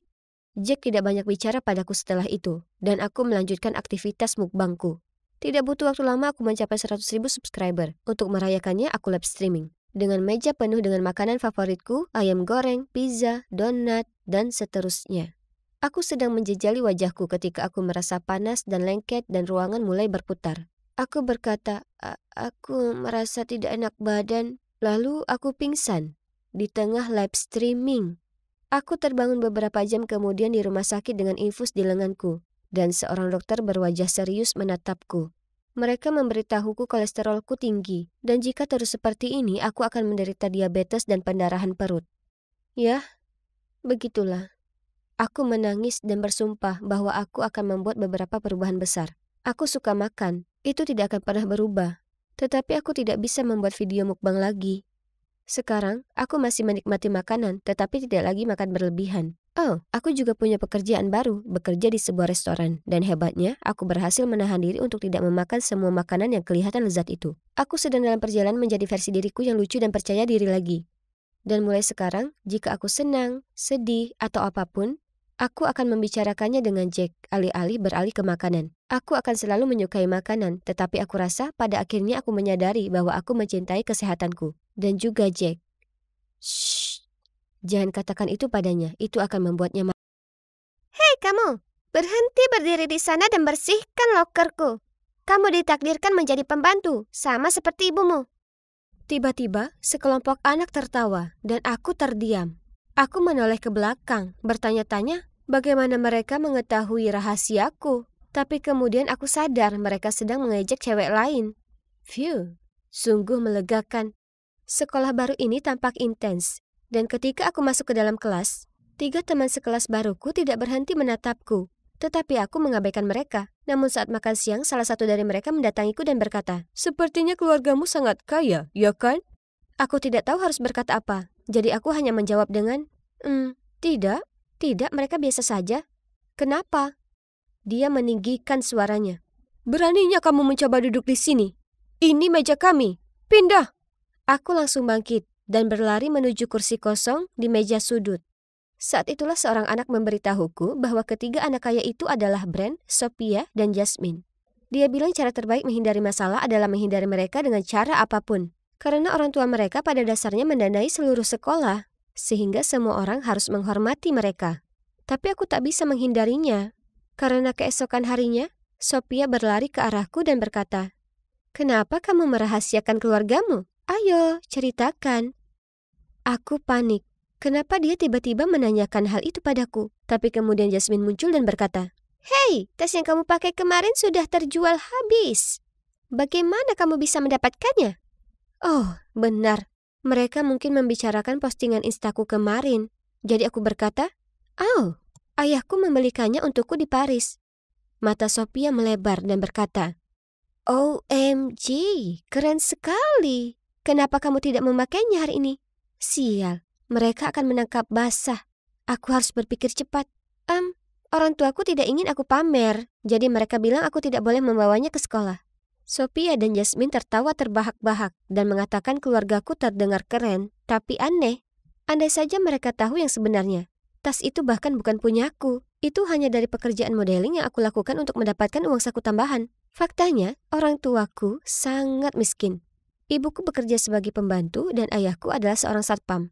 Jelas sekali, aku tidak mampu membeli tas desainer mewah. Tapi anak-anak kaya tidak perlu mengetahui hal itu. Ya kan? Saat makan siang, aku melihat mereka berjalan menuju mejaku. Dan Brent berkata, "Apa pekerjaan orang tuamu? Beritahu saja kami tidak akan memberitahu siapapun." Aku memberitahu mereka bahwa ayahku adalah seorang CEO sebuah perusahaan fashion besar. Dan ibuku bekerja di Kementerian Luar Negeri. Aku tidak bangga dengan kebohonganku.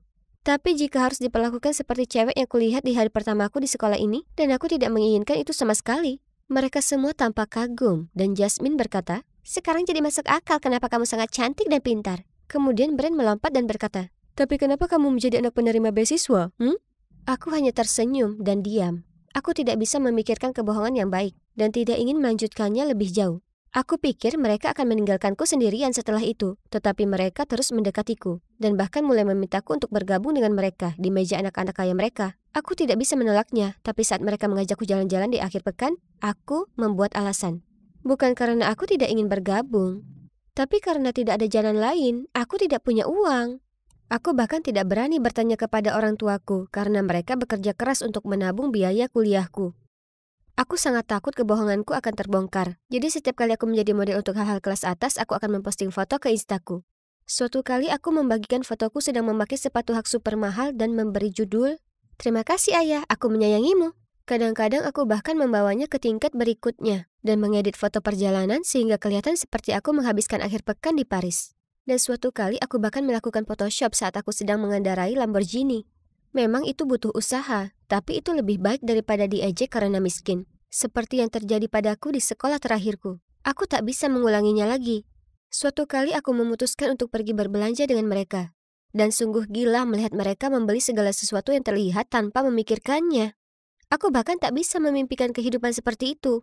Tapi ketika kami sampai di toko tas, Jasmine menunjuk ke sebuah tas yang kelihatan mewah dan mengatakan dia membelinya kemarin. Lalu dia bertanya padaku, "Kamu mungkin sudah memilikinya, kan?" Aku hanya nyengir dan berkata, "Yap, ibuku membelikannya untukku terakhir kali dia berada di Milan." Tapi kemudian Jasmine berkata, "Hore, oke keren. Jadi ayo kita berdua memakainya di hari Senin. Semua orang akan iri." Akhir pekan itu aku merasa mual. Aku harus membeli tas itu. Aku memutuskan membongkar celenganku. Tapi ketika sampai di toko, aku sadar aku hanya punya 1/10 dari jumlah yang dibutuhkan. Aku sangat terkejut. Siapa yang menghabiskan uang sebanyak itu untuk tas? Saat aku berdiri di sana, seorang wanita masuk dan membelinya tanpa ragu-ragu. Kenapa ini begitu mudah bagi orang kaya? Aku memutuskan untuk mengikutinya hanya karena penasaran dan melihatnya pergi ke kamar kecil. Aku tidak percaya. Dia meninggalkan tas barunya di dekat wastafel, lalu masuk ke dalam bilik. Aku melihat sekeliling dan tidak ada siapa-siapa. Jadi aku segera mengambil tas dan berjalan keluar kamar kecil. Aku mengabaikan rasa bersalah karena mencurinya dan pulang ke rumah. Yang terpikir olehku hanyalah apa yang akan terjadi jika aku berangkat ke sekolah pada hari Senin tanpa membawa tas. Tapi begitu aku sampai di kamarku, penyesalan itu menggerogotiku. Apakah aku akan masuk penjara jika mereka mengetahuinya? Orang tuaku akan membunuhku. Ya, Senin pagi tiba dan aku dengan bangga memakai tas baru aku ke sekolah. Brand, Jasmine, dan Sophia sangat kaget dan bilang kalau punyaku versi edisi terbatas, yang harganya 2 kali lipat dari harga normal. Ini membuatku semakin merasa bersalah.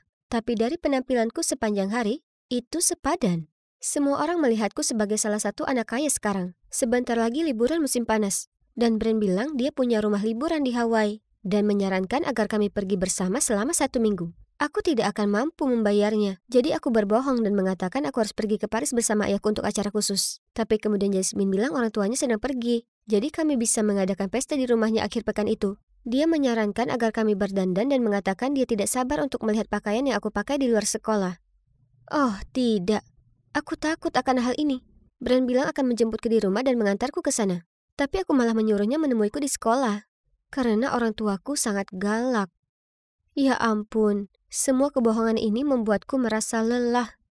Tapi aku tak mungkin membiarkan mereka melihat rumah tuaku yang bobrok. Apalagi aku sudah berbohong dan bilang ke mereka kami tinggal di villa yang memiliki kolam renang dan lapangan golf. Kebohonganku menjadi masalah besar. Maksudku, dari mana aku bisa mendapatkan gaun itu? Aku berbaring di sana mengkhawatirkan hal itu. Dan tiba-tiba aku mendengar orang tuaku berbicara di kamar mereka. Ibuku bilang dia akhirnya punya cukup uang untuk menyekolahkanku ke perguruan tinggi dan bertanya pada ayahku apakah dia bisa menyimpannya di bank besok karena dia harus bekerja di suatu pesta. Lalu dia bilang dia menyimpannya di lemari agar aman. Aku memikirkannya untuk sementara waktu. Maksudku, uang itu untukku, kan? Jadi, apa salahnya jika aku memakainya sekarang? Keesokan paginya, aku menyelinap ke kamar mereka dan mengambil semua uang itu. Dan bergegas ke mall untuk membeli gaun ungu cantik dan sepatu berkilau. Ini benar-benar kehidupan yang layak aku dapatkan. Setelah itu, aku naik Uber ke sekolah tempat Brand, Jasmine, dan Sophia menjemputku. Aku mendapatkan sejuta panggilan tidak terjawab dari ibu dan ayahku, tapi aku mengabaikannya dan mematikan teleponku. Aku hanya ingin menikmati hidup sehari penuh seperti anak orang kaya sejati. Brand mengantar kami menuju Hamptons Country Club, dan aku tidak percaya. Keluarga Jasmine adalah pemilik tempat ini. Wow! Ketika kami tiba, seorang pelayan datang, tapi Brand bersikap kasar padanya. Dia berteriak padanya dan berkata, "Hei, mobil ini berharga $4 juta. Kalau ada satu goresan sekecil apapun, kamu harus membayarnya seumur hidup." Aku berbalik untuk melihat reaksi pelayan itu.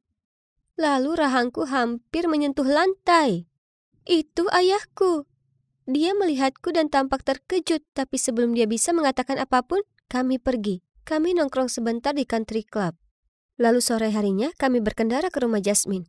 Tempatnya gila. Dia memiliki lapangan tenis, bioskop sendiri, dan aku bahkan tidak bisa menghitung berapa banyak mobil yang dimiliki keluarganya. Kami duduk dan makan di ruang makan. Dan aku bercanda. Tidak ada 4 pelayan yang menunggu untuk melayani kami. Kami masing-masing punya milik kami sendiri. Aku terlalu sibuk untuk terkejut hingga menyadari pelayanku berjalan ke arahku. Tapi kemudian aku mendengar suara yang kukenal. "Sayang, apa yang kamu lakukan di sini?" "Mama?" Aku merasa ngeri. Pesta yang dia sebutkan kemarin, ini pestanya. Oh tidak, ini bencana. Jasmine tampak terkejut dan berkata, "Kamu kenal dia?" Jadi aku berkata, "Oh, dia dulunya adalah pembantu di rumah kami." Ibuku tampak hancur dan berkata, "Seorang pembantu? Bagaimana bisa kamu mengatakan itu?" Kemudian Jasmine kesal dan berkata, "Jangan berani-berani bicara begitu ke tamuku. Pergi dari hadapanku." Ibuku lari, hampir menangis, dan selama beberapa saat berikutnya, Brand dan Sophia juga memperlakukannya dengan sangat buruk. Brand bahkan memintanya untuk membersihkan sepatunya. Ibuku diperlakukan seperti ini semua karena aku. Aku bisa melihat dia benar-benar kesal, dan tanpa sengaja dia menjatuhkan sedikit saus ke gaun Jasmine. Lalu Jasmine jadi sangat marah. Dia mendorong ibuku dan berteriak, "Apa kamu gila? Tahukah kamu berapa harga gaun ini?" "Ya, itu saja." Aku sudah muak. Aku berlari dan membantunya berdiri. "Mama, kamu baik-baik saja?" "Mama?" Jasmine, Brand, dan Sophia semuanya berteriak. Jadi aku berkata, "Ya, dia adalah ibuku, dan beraninya kamu memperlakukan dia seperti itu." Air mata mengalir di pipiku, dan aku merasa sangat terhina. Tentu saja, mereka mengusir kami, dan Jasmine bahkan melemparkan uang $10 kepada kami dan berkata, "Ambillah, kembalilah ke rumahmu yang rusak. Kamu membuat udara sekitar kami bau." Aku tidak bisa berhenti menangis. Persis seperti cara mereka memperlakukan cewek itu pada hari pertamaku di sekolah. Aku tidak punya banyak pilihan selain mengatakan yang sebenarnya kepada orang tuaku. Bahwa aku telah berbohong kepada semua orang, mencuri tas, dan bahkan mencuri uang mereka hanya agar aku bisa berpura-pura menjadi kaya. Aku belum pernah merasa begitu malu sepanjang hidupku, terutama setelah semua yang orang tuaku lakukan untukku. Butuh beberapa waktu, namun mereka akhirnya memaafkanku. Dan kami pindah ke kota kecil di pedesaan, sehingga aku bisa mulai bersekolah di sekolah baru. Aku tidak ingin melihat anak-anak kaya itu lagi. Sekarang aku bekerja keras untuk menyelesaikan sekolah dan menabung cukup uang untuk kuliah. Dan aku sadar bahwa menjadi kaya bahkan tidak membuatku bahagia. Keluargaku mungkin miskin, tapi mereka adalah orang-orang paling baik yang pernah aku temui. Dan kalian tidak akan bisa membelinya di toko desainer manapun.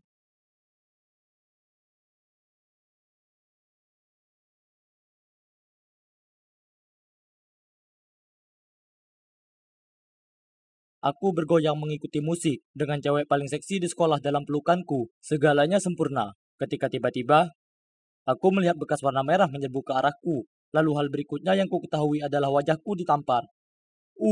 Itu mantanku, Rosie. Dia menatapku seolah ingin membelahku menjadi dua. Oke, jadi Rosie dan aku baru putus kemarin. Tapi itu tidak berarti dia punya hak untuk marah padaku. Hei, aku Andrew, dan menurutku aku itu cowok yang cukup pintar.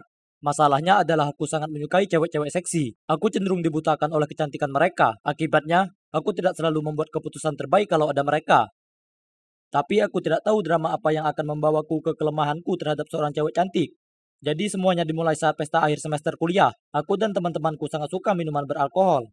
Jadi ketika temanku Brad bertaruh burger agar aku tidak pergi dan mengajak Lisa berdansa, aku tidak ragu-ragu untuk mendekatinya.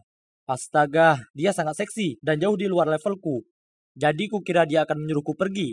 Tapi dia malah tersenyum dan membiarkanku menuntunnya ke lantai dansa. Saat kami berdansa, dia berbisik di telingaku bahwa dia selalu menyukaiku. Lalu ya, kalian bisa menebaknya. Rosie, mantan gilaku, menyerbu dan menamparku.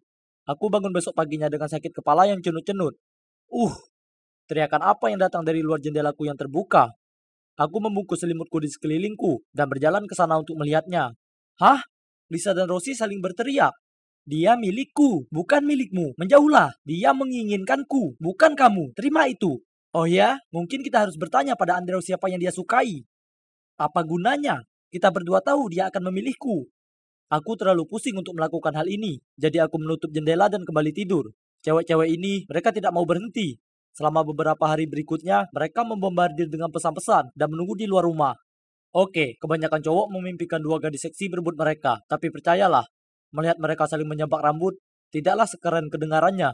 Syukurlah, doaku dijawab oleh Richie, kakakku yang luar biasa. Dia muncul dengan tiket untuk perjalanan kapal pesiar mewah selama 2 minggu. Dia sudah memesannya sejak lama, tapi kemudian ada urusan pekerjaan. Jadi, tiketnya jadi milikku. Tentu saja aku memeluk kakakku, mengambil tiket dari tangannya, dan mulai berkemas. Bagian tersulit adalah menyelinap melewati Rosie dan Lisa, yang masih berkelahi di luar. Aku meminjam hoodie dan topi bisbol teman serumahku dan berpura-pura menjadi dia untuk melewati mereka. Berhasil, mereka bahkan tidak menatapku 2 kali. Selamat tinggal mimpi buruk Lisa dan Rosieku, dan salam liburan impianku. Ini adalah hidup. Percayakan pada kakakku untuk memesan tempat yang mewah. Kamarku besar dan punya balkon sendiri. Ada begitu banyak hal yang dapat dilakukan di sini, mulai dari bar ruangan, puluhan restoran, kolam renang, bioskop. Aku berada di kompleks terapungku sendiri, surga. Besok paginya ketika aku bangun di tempat tidur king size milikku, aku mendengarkan suara keheningan. Yap, oh manisnya, betapa aku merindukanmu. Ini adalah zona dilarang berdebat dengan perempuan. Haha. Aku berganti pakaian dan berjalan ke bar luar ruangan. Pastinya belum terlalu dini untuk minum kaktil. Aku memakai sepasang kacamata dan saat itulah aku melihatnya. Wow, dia cantik. Aku langsung memesan 2 kaktil dan mulai berjalan ke arahnya. Aku hendak memberikan minuman itu padanya, tapi aku tersandung kursi berjemur, dan dalam gerakan lambat, aku melihat cangkirnya jatuh. Aku mati-matian mencoba meraihnya, tapi tidak, malah aku berhasil memukul punggungnya. Dia menjerit dan lalu berteriak, "Dasar mesum, menurutmu apa yang sedang kamu mainkan?" Aku berdiri di sana dengan mulut ternganga, memikirkan apakah aku harus menyelam ke dalam kolam untuk menghindari drama ini atau tidak. Lalu aku menatap kacamata hitamku, yang karena semua kejadian tadi sudah terjatuh. Tiba-tiba, sebuah ide muncul di benakku. Jadi, aku membungkuk, berentang tanganku, dan berpura-pura mencari-carinya. Dia menatapku sebentar, lalu mengambil kacamata hitamku, meletakkannya di tanganku, lalu berkata, "Oh maaf, aku tidak menyadarinya. Sini, biar aku membantumu." Kemudian dia meraih lenganku dan membimbingku melintasi area kolam. Aku terima kasih padanya. Dan kemudian dengan memakai kacamata yang bisa kupercaya, aku melihatnya berjalan pergi. Jadi dia mengira aku buta. Ya, ini bukan ide terbaikku, tapi setidaknya ini bisa membuatku keluar dari situasi sulit dengan seorang cewek seksi.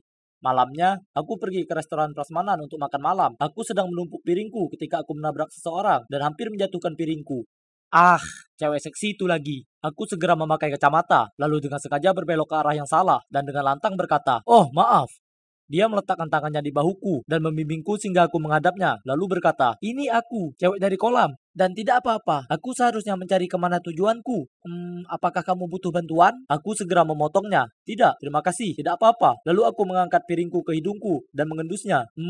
Udang ini baunya enak sekali. Dia mengangkat alisnya melihat bakatku dalam mencium makanan. Jadi, aku berpura-pura terus mengendus makanan saat aku menaruhnya di piringku. Dan tahukah kalian, dia tidak berhenti menatapku. Akhirnya dia pergi. Sebuah jalan keluar yang sempit. Setelah itu, aku pergi ke bar dek atas untuk bersantai dengan kaktil lagi. Lalu siapa lagi yang harus berjalan ke sana? Tetapi ya, kalian bisa menebaknya. Cewek seksi itu. Aku langsung memalingkan muka darinya. Tapi ada apa ini? Dia berjalan ke arahku dan duduk di hadapanku. "Hei, apa kamu ingat aku?" Dia bertanya, mencari kesempatan untuk menggodanya. Aku menjawab, "Oh ya, bagaimana aku bisa melupakan seseorang secantik kamu?" Bagaimana kamu tahu kalau aku cantik? Sial, aku perlu berpikir sebelum berbicara. Itu suaramu. Suara manis seperti milikmu hanya bisa dimiliki oleh cewek cantik. Masalah bisa dihindari. Setelah itu kami mulai mengobrol. Dan wah, dia manis sekali. Tahukah kalian bahwa dia adalah aktivis sebuah organisasi yang bekerja keras untuk menjamin hak-hak bayi perempuan yang lahir di Afrika? Aku tahu, itu luar biasa. Malam itu pun berakhir. Dan dia berkata, "Oh, ngomong-ngomong, namaku Bella." Aku menjawab, "Bella, nama yang seindah jiwamu. Milikku Andrew." Dia terkikik gugup. "Ya, Andrew, ini sudah larut. Jadi sebaiknya aku kembali ke kabinku." Aku tidak ingin malam ini berakhir, jadi aku berseru. Wah, Bella, lihat ke langit. Menakjubkan sekali.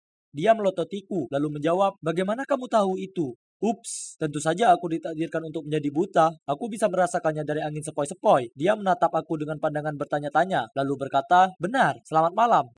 Bagaimana kalau kita bertemu di arcade besok? Mungkin sekitar jam 10 pagi. Aku dengan senang hati menyetujuinya. Lalu dia pergi. Pelarian jarak dekat lainnya. Aku benar-benar harus lebih berhati-hati. Bella, Bella, Bella. Aku tidak bisa berhenti memikirkannya. Keesokan harinya, aku menjadi seperti anak kecil saat bermain arcade. Mau bagaimana lagi? Inner chillku keluar. Dan game balap mobil. Tidak.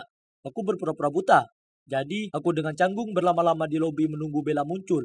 Ketika dia datang, dia meraih lenganku dan membimbingku melewati arcade. Dia menjelaskan semua mesin permainan yang berbeda kepadaku, yang menurutku sangat manis. Lalu dia membawaku ke mesin pengambil boneka dan memekik penuh semangat.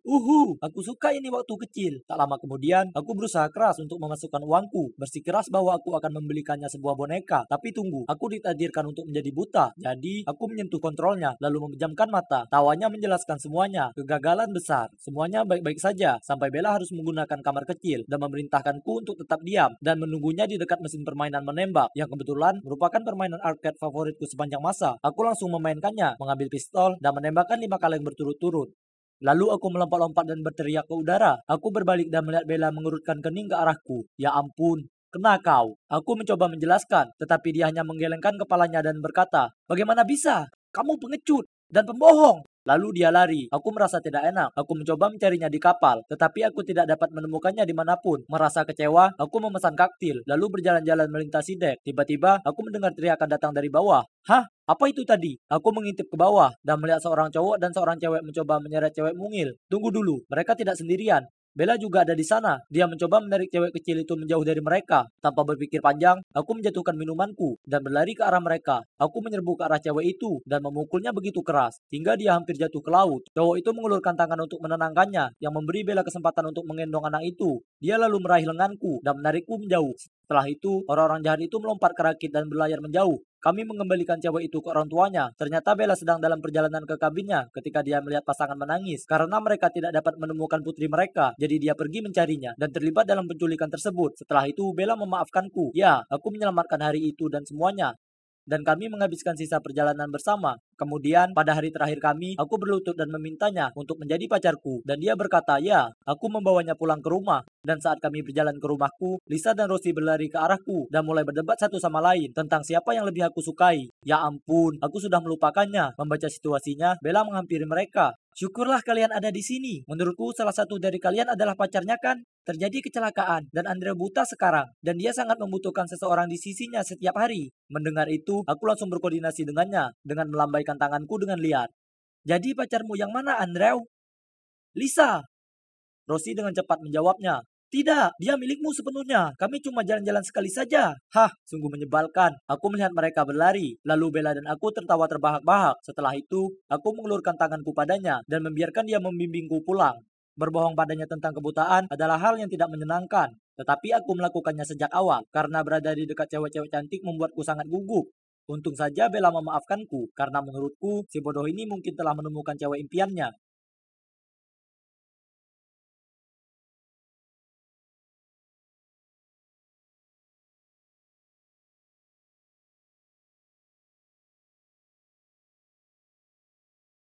Hai, ini aku, Maxine. Sedang sembunyi di balik semak-semak dan memata-matai seorang cewek. Jangan salah, aku tak naksir padanya. Juga bukan seorang psikopat. Aku hanya membantu temanku Damon. Tapi, andai saja aku tahu betapa gilanya situasi ini nantinya, aku tak akan pernah setuju membantunya. Ini semua berawal ketika Damon jatuh cinta pada cewek ini, Sophie. Dia punya pesona misterius yang membuat Damon ingin langsung bicara padanya. Dan dia lakukan itu. Tapi Sophie bahkan tak meliriknya. Dia langsung jalan pergi. Aduh, aku sama sekali tak suka padanya. Dia sangat angkuh.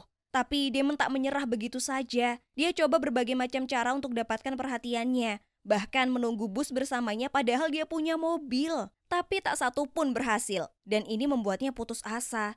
Dia memohon bantuanku tapi kukatakan, tak mau. Kemudian dia berkata, ayolah Maxine, kau kan cewek, jadi berteman saja dengannya atau apa. Mungkin kau bisa cari tahu apa kesukaannya, makanan, musik kesukaannya, dan yang lainnya. Nanti bisa ku coba membuatnya terkesan. Tolonglah, aku mohon padamu. Apalagi akan kupinjamkan Nintendo Switch-ku selama sebulan kalau kau setuju. Kau tak mungkin menolak itu. Dia berhasil membujukku dengan itu. Aku akan lakukan apa saja untuk dapatkan Nintendo Switch. Ya sudah, sepakat. Tapi jangan salahkan aku kalau ini tak berhasil. Jadi setelah kelas selesai hari itu, aku mencari Sophie. Dia ada di halte bus dan aku hendak mendekatinya saat tiba-tiba dia berjalan pergi. Kuputuskan membuntutinya dan di perjalanan, dia berhenti untuk membantu seorang wanita tua untuk menyeberang jalan. Wah, aku terkejut. Untuk seseorang dengan wajah begitu dingin, dia ternyata punya hati yang hangat. Mungkin dia memang tak terlalu buruk. Setelahnya dia mulai jalan ke arah taman dan saat itu suasana mulai makin gelap. Sedang apa dia?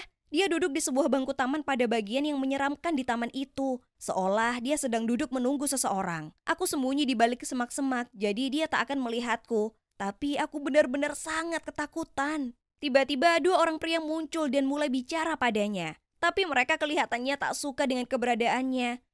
Dia terlihat panik. Aku harus menolongnya. Dengan cepat aku berteriak, "Tolong Pak Polisi! Tolong! Ada 2 pria melecehkan dan mengganggu kami." Terang saja, tak ada petugas polisi, tapi itu berhasil. 2 pria tadi kabur dan aku cepat-cepat mendatanginya memastikan Sophie baik-baik saja.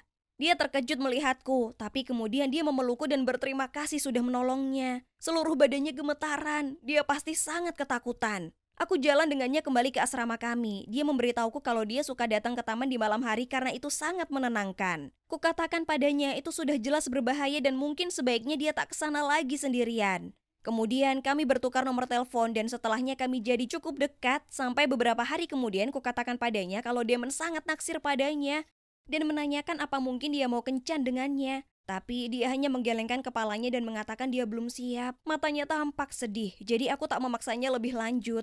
Mungkin dia baru saja mengalami putus cinta yang berat. Aku tak bertanya lagi padanya. Tapi suatu malam aku sedang menuju ke asramanya untuk nonton bareng saat ku dengar 2 orang berkelahi. Itu adalah Sophie dan seorang cowok dan Sophie menangis. Sepertinya cowok itu akan memukulnya. Jadi aku lari mendekat dan berkata, "Hei, kau kira apa yang sedang kau lakukan? Tinggalkan dia sendiri atau aku akan menelpon polisi." Dia hanya tertawa padaku dan mengatakan pada Sophie, "Kita belum selesai." Lalu dia segera pergi. Aku bertanya pada Sophie apa dia baik-baik saja dan siapa cowok tadi. Lalu dia bilang padaku kalau dia adalah mantannya yang terus berusaha kembali padanya. Tapi Sophie tak tertarik.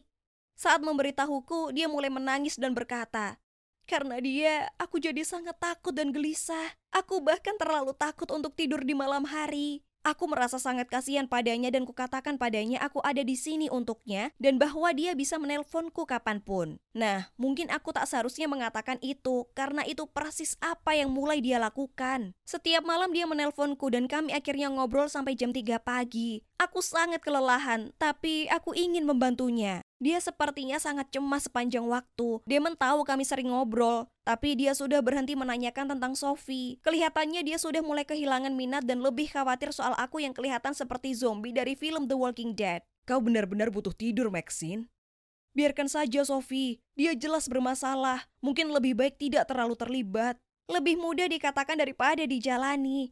Tapi malam itu kuputuskan untuk tak menjawab teleponnya. Aku tidur lebih awal dan saat aku bangun esok paginya, ku dapati 20 panggilan tak terjawab dan 50 pesan darinya. Ya ampun, beberapa dari pesan itu mengatakan dia sangat kesepian dan aku sudah mencampakkannya. Kemudian ada satu yang mengatakan, "Kalau kau tak mengangkat teleponnya, aku akan mengakhiri hidupku." Oke, ini gila. Aku langsung menelponnya, tapi dia tak mau angkat. Aku bergegas ke asramanya tapi tak ada seorang pun yang menjawab. Aku panik saat itu lalu menggedor pintu, menjerit, "Sophie, buka pintu sialan ini." Tapi tetap saja tak ada jawaban. Aku sangat takut dia sudah melakukan hal buruk, jadi ku minta beberapa siswa membantuku mendobrak pintu. Dan saat itulah dia membuka pintunya. Aku tak pernah begitu senang melihat seseorang dalam keadaan hidup. Aku lari memeluknya, tapi dia terlihat sangat kesal. "Sedang apa kau di sini? Kau membuat keributan," katanya. "Apa? Aku sangat mengkhawatirkanmu. Kau bilang kau akan..."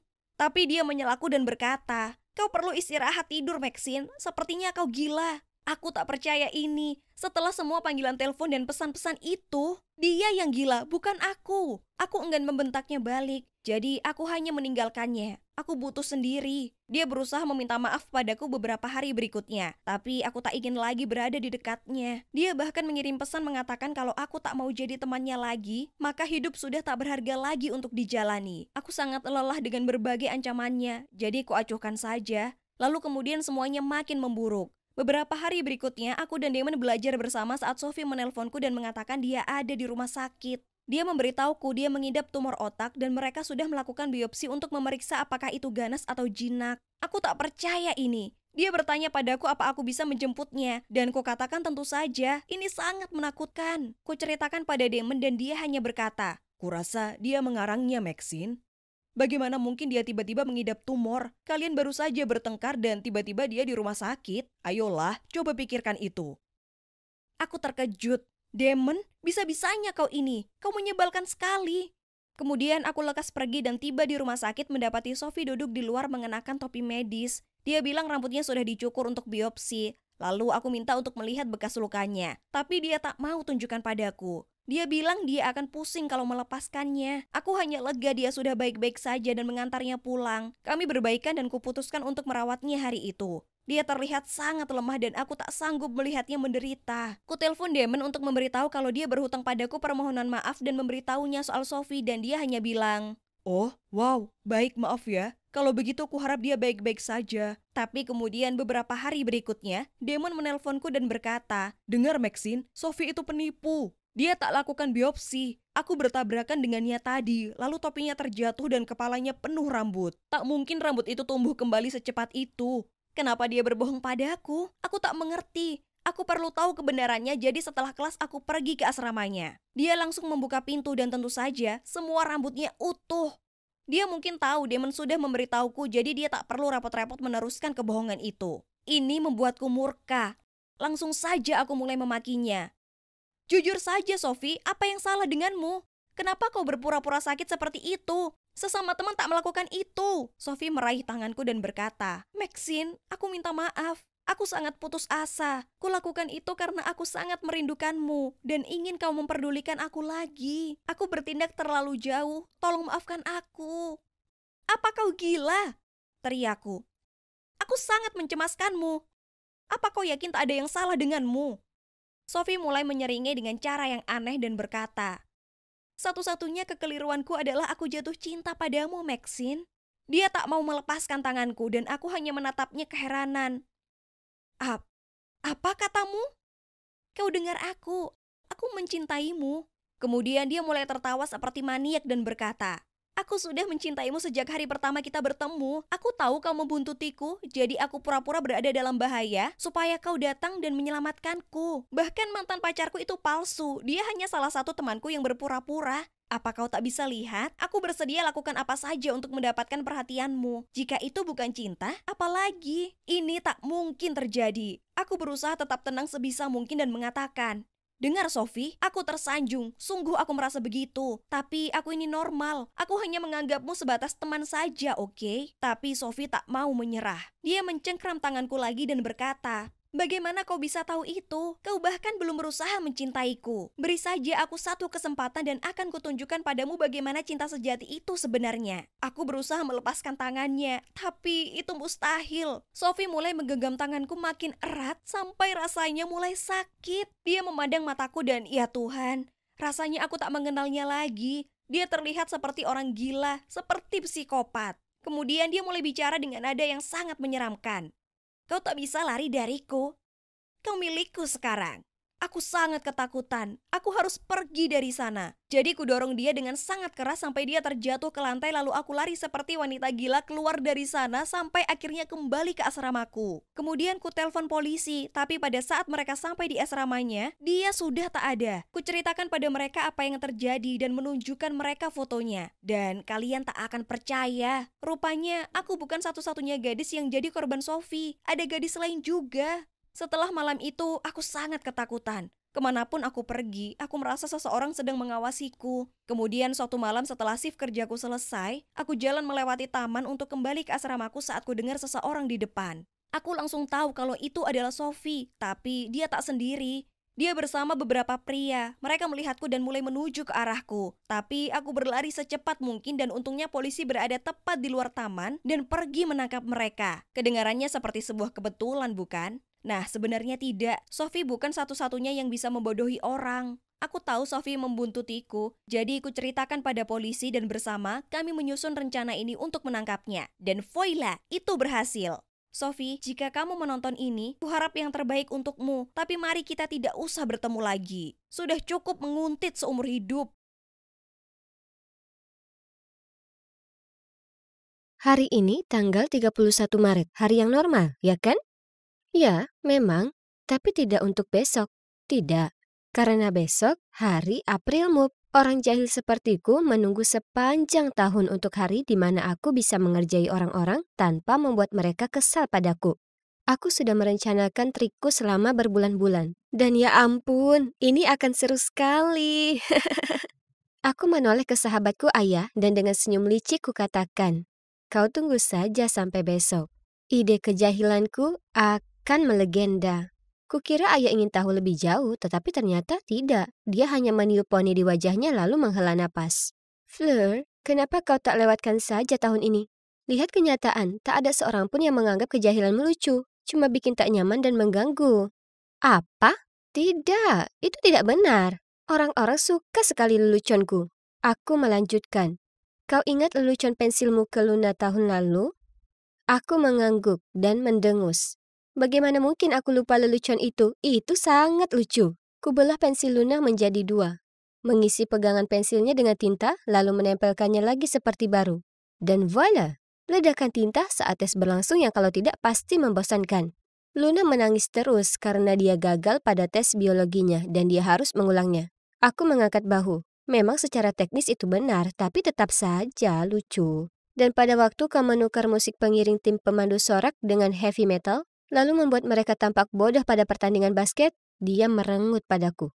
Ya ampun, berhenti jadi nggak asik. Aku membuat pengalaman SMA semua orang jadi berkesan. Jujur saja, kalau tak begitu, tak akan ada yang ingat tes membosankan dan pertandingan basket yang menjemukan.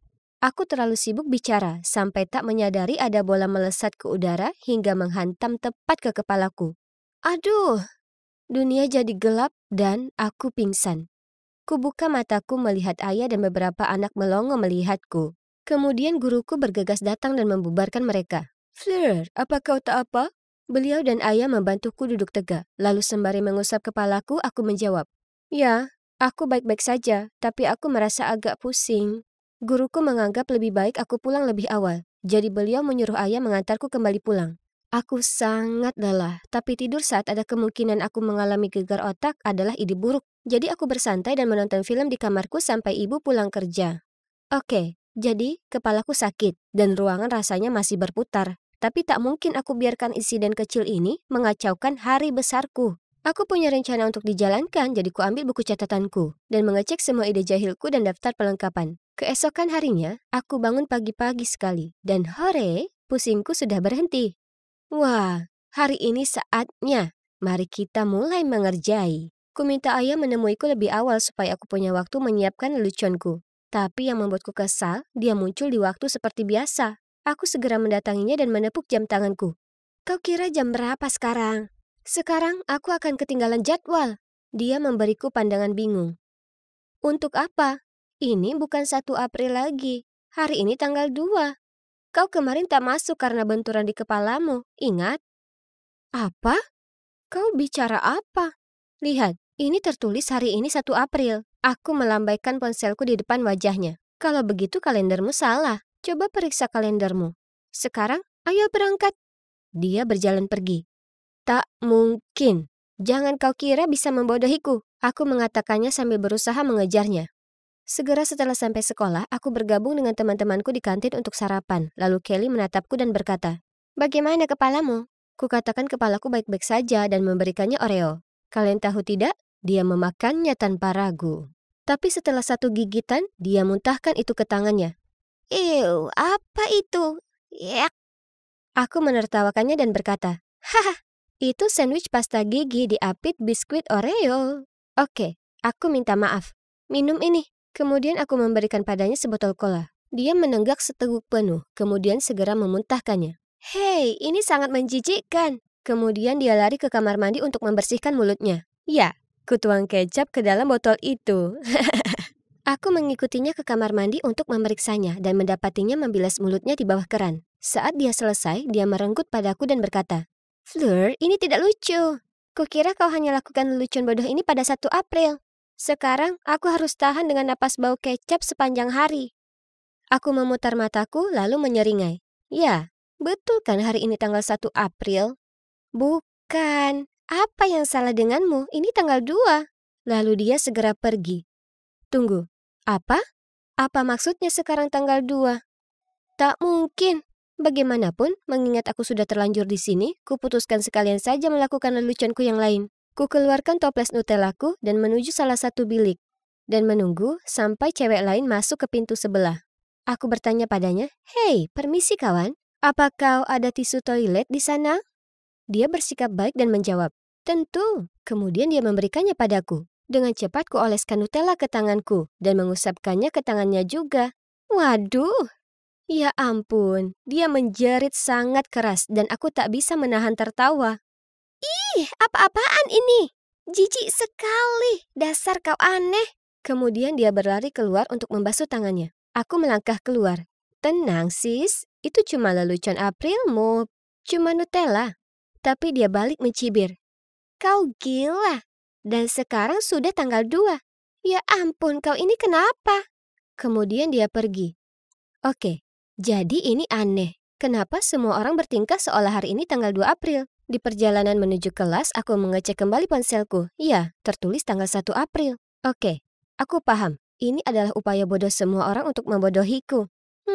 Usaha bagus tapi sama sekali tidak berhasil. Karena ini kelas pertama, berarti sekarang waktunya kelas matematika. Aku mengambil tempat duduk di kelas dan menunggu, tapi... Loh? Kenapa Pak Simon, guru kimia yang masuk? Dia memberitahu kami untuk menyiapkan pelajaran berikutnya di lab. Hah, ada apa ini? Aku agak bingung. Itu jadwal untuk besok, ya kan? Kemudian beliau duduk di kursi tanpa curiga dan... Keluar bunyi kentut yang sangat keras. Aku tertawa terbahak-bahak. Aku tak percaya. Kulakukan ini tiap tahun, tapi mereka selalu tertipu. Tapi, tunggu dulu. Kenapa semuanya diam? Aku menoleh ke sekeliling dan menyadari aku satu-satunya yang tertawa. Oh, ayolah semua. Ini lucu. Tipe lelucon untuk Aprilmu. Pak Simmons mengangkat bantal kentut itu dan memberiku tatapan tajam. Fleur, aku tak mengharapkan perilaku seperti ini dari anak seusiamu. Terutama mengingat bahkan ini sudah bukan hari Aprilmu. Dan apa kalian bisa percaya? Semua teman sekelasku setuju dengannya. Tak mungkin. Semua orang sudah tak waras. Tidak, memang begitu. Aku tahu itu. Kalian semua bohong. Aku menjawab panik sebelum mengumpulkan semua barang-barangku dan berlari keluar kelas. Aku benar-benar butuh ruang untuk memikirkan ini semua. Ini semua sangat tak masuk akal. Aku tak mungkin bisa tidur seharian penuh. Ya kan? Atau bola itu mengenaiku sangat keras sampai aku kehilangan ingatanku? Aku ingat aku makan malam lalu terjaga hingga malam untuk merencanakan lelucon-leluconku. Dan aku tahu aku lelah, tapi tak mungkin. Mereka yang gila, bukan aku. Selanjutnya, waktunya ke lab. Aku orang terakhir yang masuk. Lalu aku duduk di bangkuku dan memulai eksperimen. Kurasa aku kurang fokus saat kutuang cairan kimianya ke gelas kimia. Dan boom! Hal berikutnya yang aku tahu, aku terselubungi sejenis serbuk hijau aneh. Tetap saja, tak ada satupun yang tertawa. Sebaliknya, mereka semua menatapku dan menanyakan apa aku tak apa. Kemudian Pak Simmons bertanya pada mereka semua, kenapa botol kimia ini ada di sini? Ini sebuah kesalahan. Karena malu aku lari ke kamar mandi untuk membersihkan wajahku. Ya ampun, aku kelihatan seperti The Grinch. Sulit sekali untuk menghapusnya. Kuharap aku tak terjebak dengan warna ini selamanya. Tapi apakah ini lelucon seseorang padaku? Tapi jika memang demikian, kenapa tak seorang pun tertawa? Aku pastinya akan menertawakan diriku kalau aku jadi mereka. Akhirnya, serbuk hijau itu perlahan pudar. Dan setelahnya aku kembali ke kelas. Di atas tas ranselku ada catatan terlipat dengan namaku tertulis di atasnya. Aku membukanya. Hai Fleur, ada hal penting yang ingin kusampaikan padamu. Temui aku di aula setelah kelas. Devin, X. Jantungku langsung berdebar. Aku sudah naksir Devin selama ini. Tapi, oh, aku paham. Ini pasti jebakan. Semua orang tahu aku suka padanya, jadi mereka lakukan semua ini untuk mempermalukanku. Devin pasti terlibat kali ini. Aku meliriknya dan dia tersenyum, lalu melambai manis padaku. Terserahlah, pastinya ini terlalu indah untuk jadi nyata. Cukup. Tak akan kubiarkan semua orang menertawakanku lagi. Jadi, saat aku mengikuti Devin ke aula, aku meneguk air tapi tetap menyimpannya dalam mulutku. Kemudian saat Devin berhenti jalan dan memalingkan wajah kepadaku, aku menyemprotkan air ke atas seperti seekor gajah. Lalu berkata, "Ha, kena kau. Aku tidak bodoh." Dia menyeka wajahnya dengan lengan bajunya, lalu menatap tepat ke arah mataku dan mengatakan, "Fleur, aku punya perasaan padamu. Aku menunggu sampai hari ini untuk mengatakan padamu. Karena aku tak ingin melakukannya kemarin di hari April Mop, karena kau mungkin akan mengira ini lelucon. Jadi kenapa kau lakukan itu padaku?" Aku menatapnya tak bisa berkata-kata. Menyoroti kata-kata yang kudengar yaitu, perasaan, kemarin, dan hari April Mop. Aku mulai pura-pura tertawa. Tapi kemudian semuanya jadi canggung karena wajah seriusnya tak berubah. "Kau bercanda kan?" Aku bergumam. Tapi dia tampak benar-benar kecewa. "Oh tidak, aku tak ingin mengecewakan Devin. Aku hanya bingung dengan hari dan... seolah aku benar-benar melewatkan hari April Mop. Sungguh mengecewakan. Aku sadar kejahilanku sudah terlalu jauh dan bagaimana itu bisa jadi melukai perasaannya. Jadi aku berseru, "Devin, aku minta maaf. Aku tak bermaksud begitu. Ini karena benturan itu. Aku mengigau. Aku minta maaf." Kemudian muncul keheningan yang canggung. Tiba-tiba, wajah sedih Devin berubah jadi nyengir. Dan dia mulai tertawa. Kemudian semua orang melompat keluar entah dari mana dan mulai menertawakanku juga. Aku berdiri di sana dengan raut muka tanpa ekspresi di wajahku. Kemudian ayah muncul dan berkata, "Kena kau. Jadi, ternyata sebenarnya hari itu adalah tanggal 1 April. Dan sebenarnya aku tak melewatkan satu hari pun." Tidak, ini adalah ide cerdik ayah agar semua orang bisa membalasku. Kemarin malam, dia membuat sebuah grup di Facebook dan memasukkan semua orang yang ada di kelas, termasuk para guru untuk merencanakan lelucon hari ini. Tidak, ini tidak mungkin. Aku ini si Ratu Jahil, bukan mereka. Kemudian ayah menghampiriku dan berkata, "Hey Fleur, coba tebak. Ini masih hari April Mop." Hal berikutnya yang aku tahu, aku meringis padanya. Lalu pura-pura kupukul lengannya dan mulai tertawa. Kurasa mereka sudah mengerjaiku dengan baik.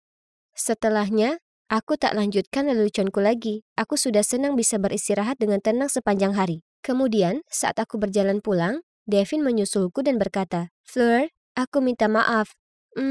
Tapi sebenarnya tak semuanya hari ini adalah lelucon." Aku tersenyum dan menatapnya.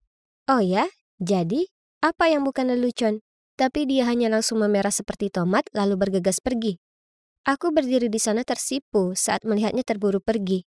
Apa ini artinya Devin sungguhan menyukaiku? Menarik. Mungkin hari April Mop kali ini tak terlalu gagal?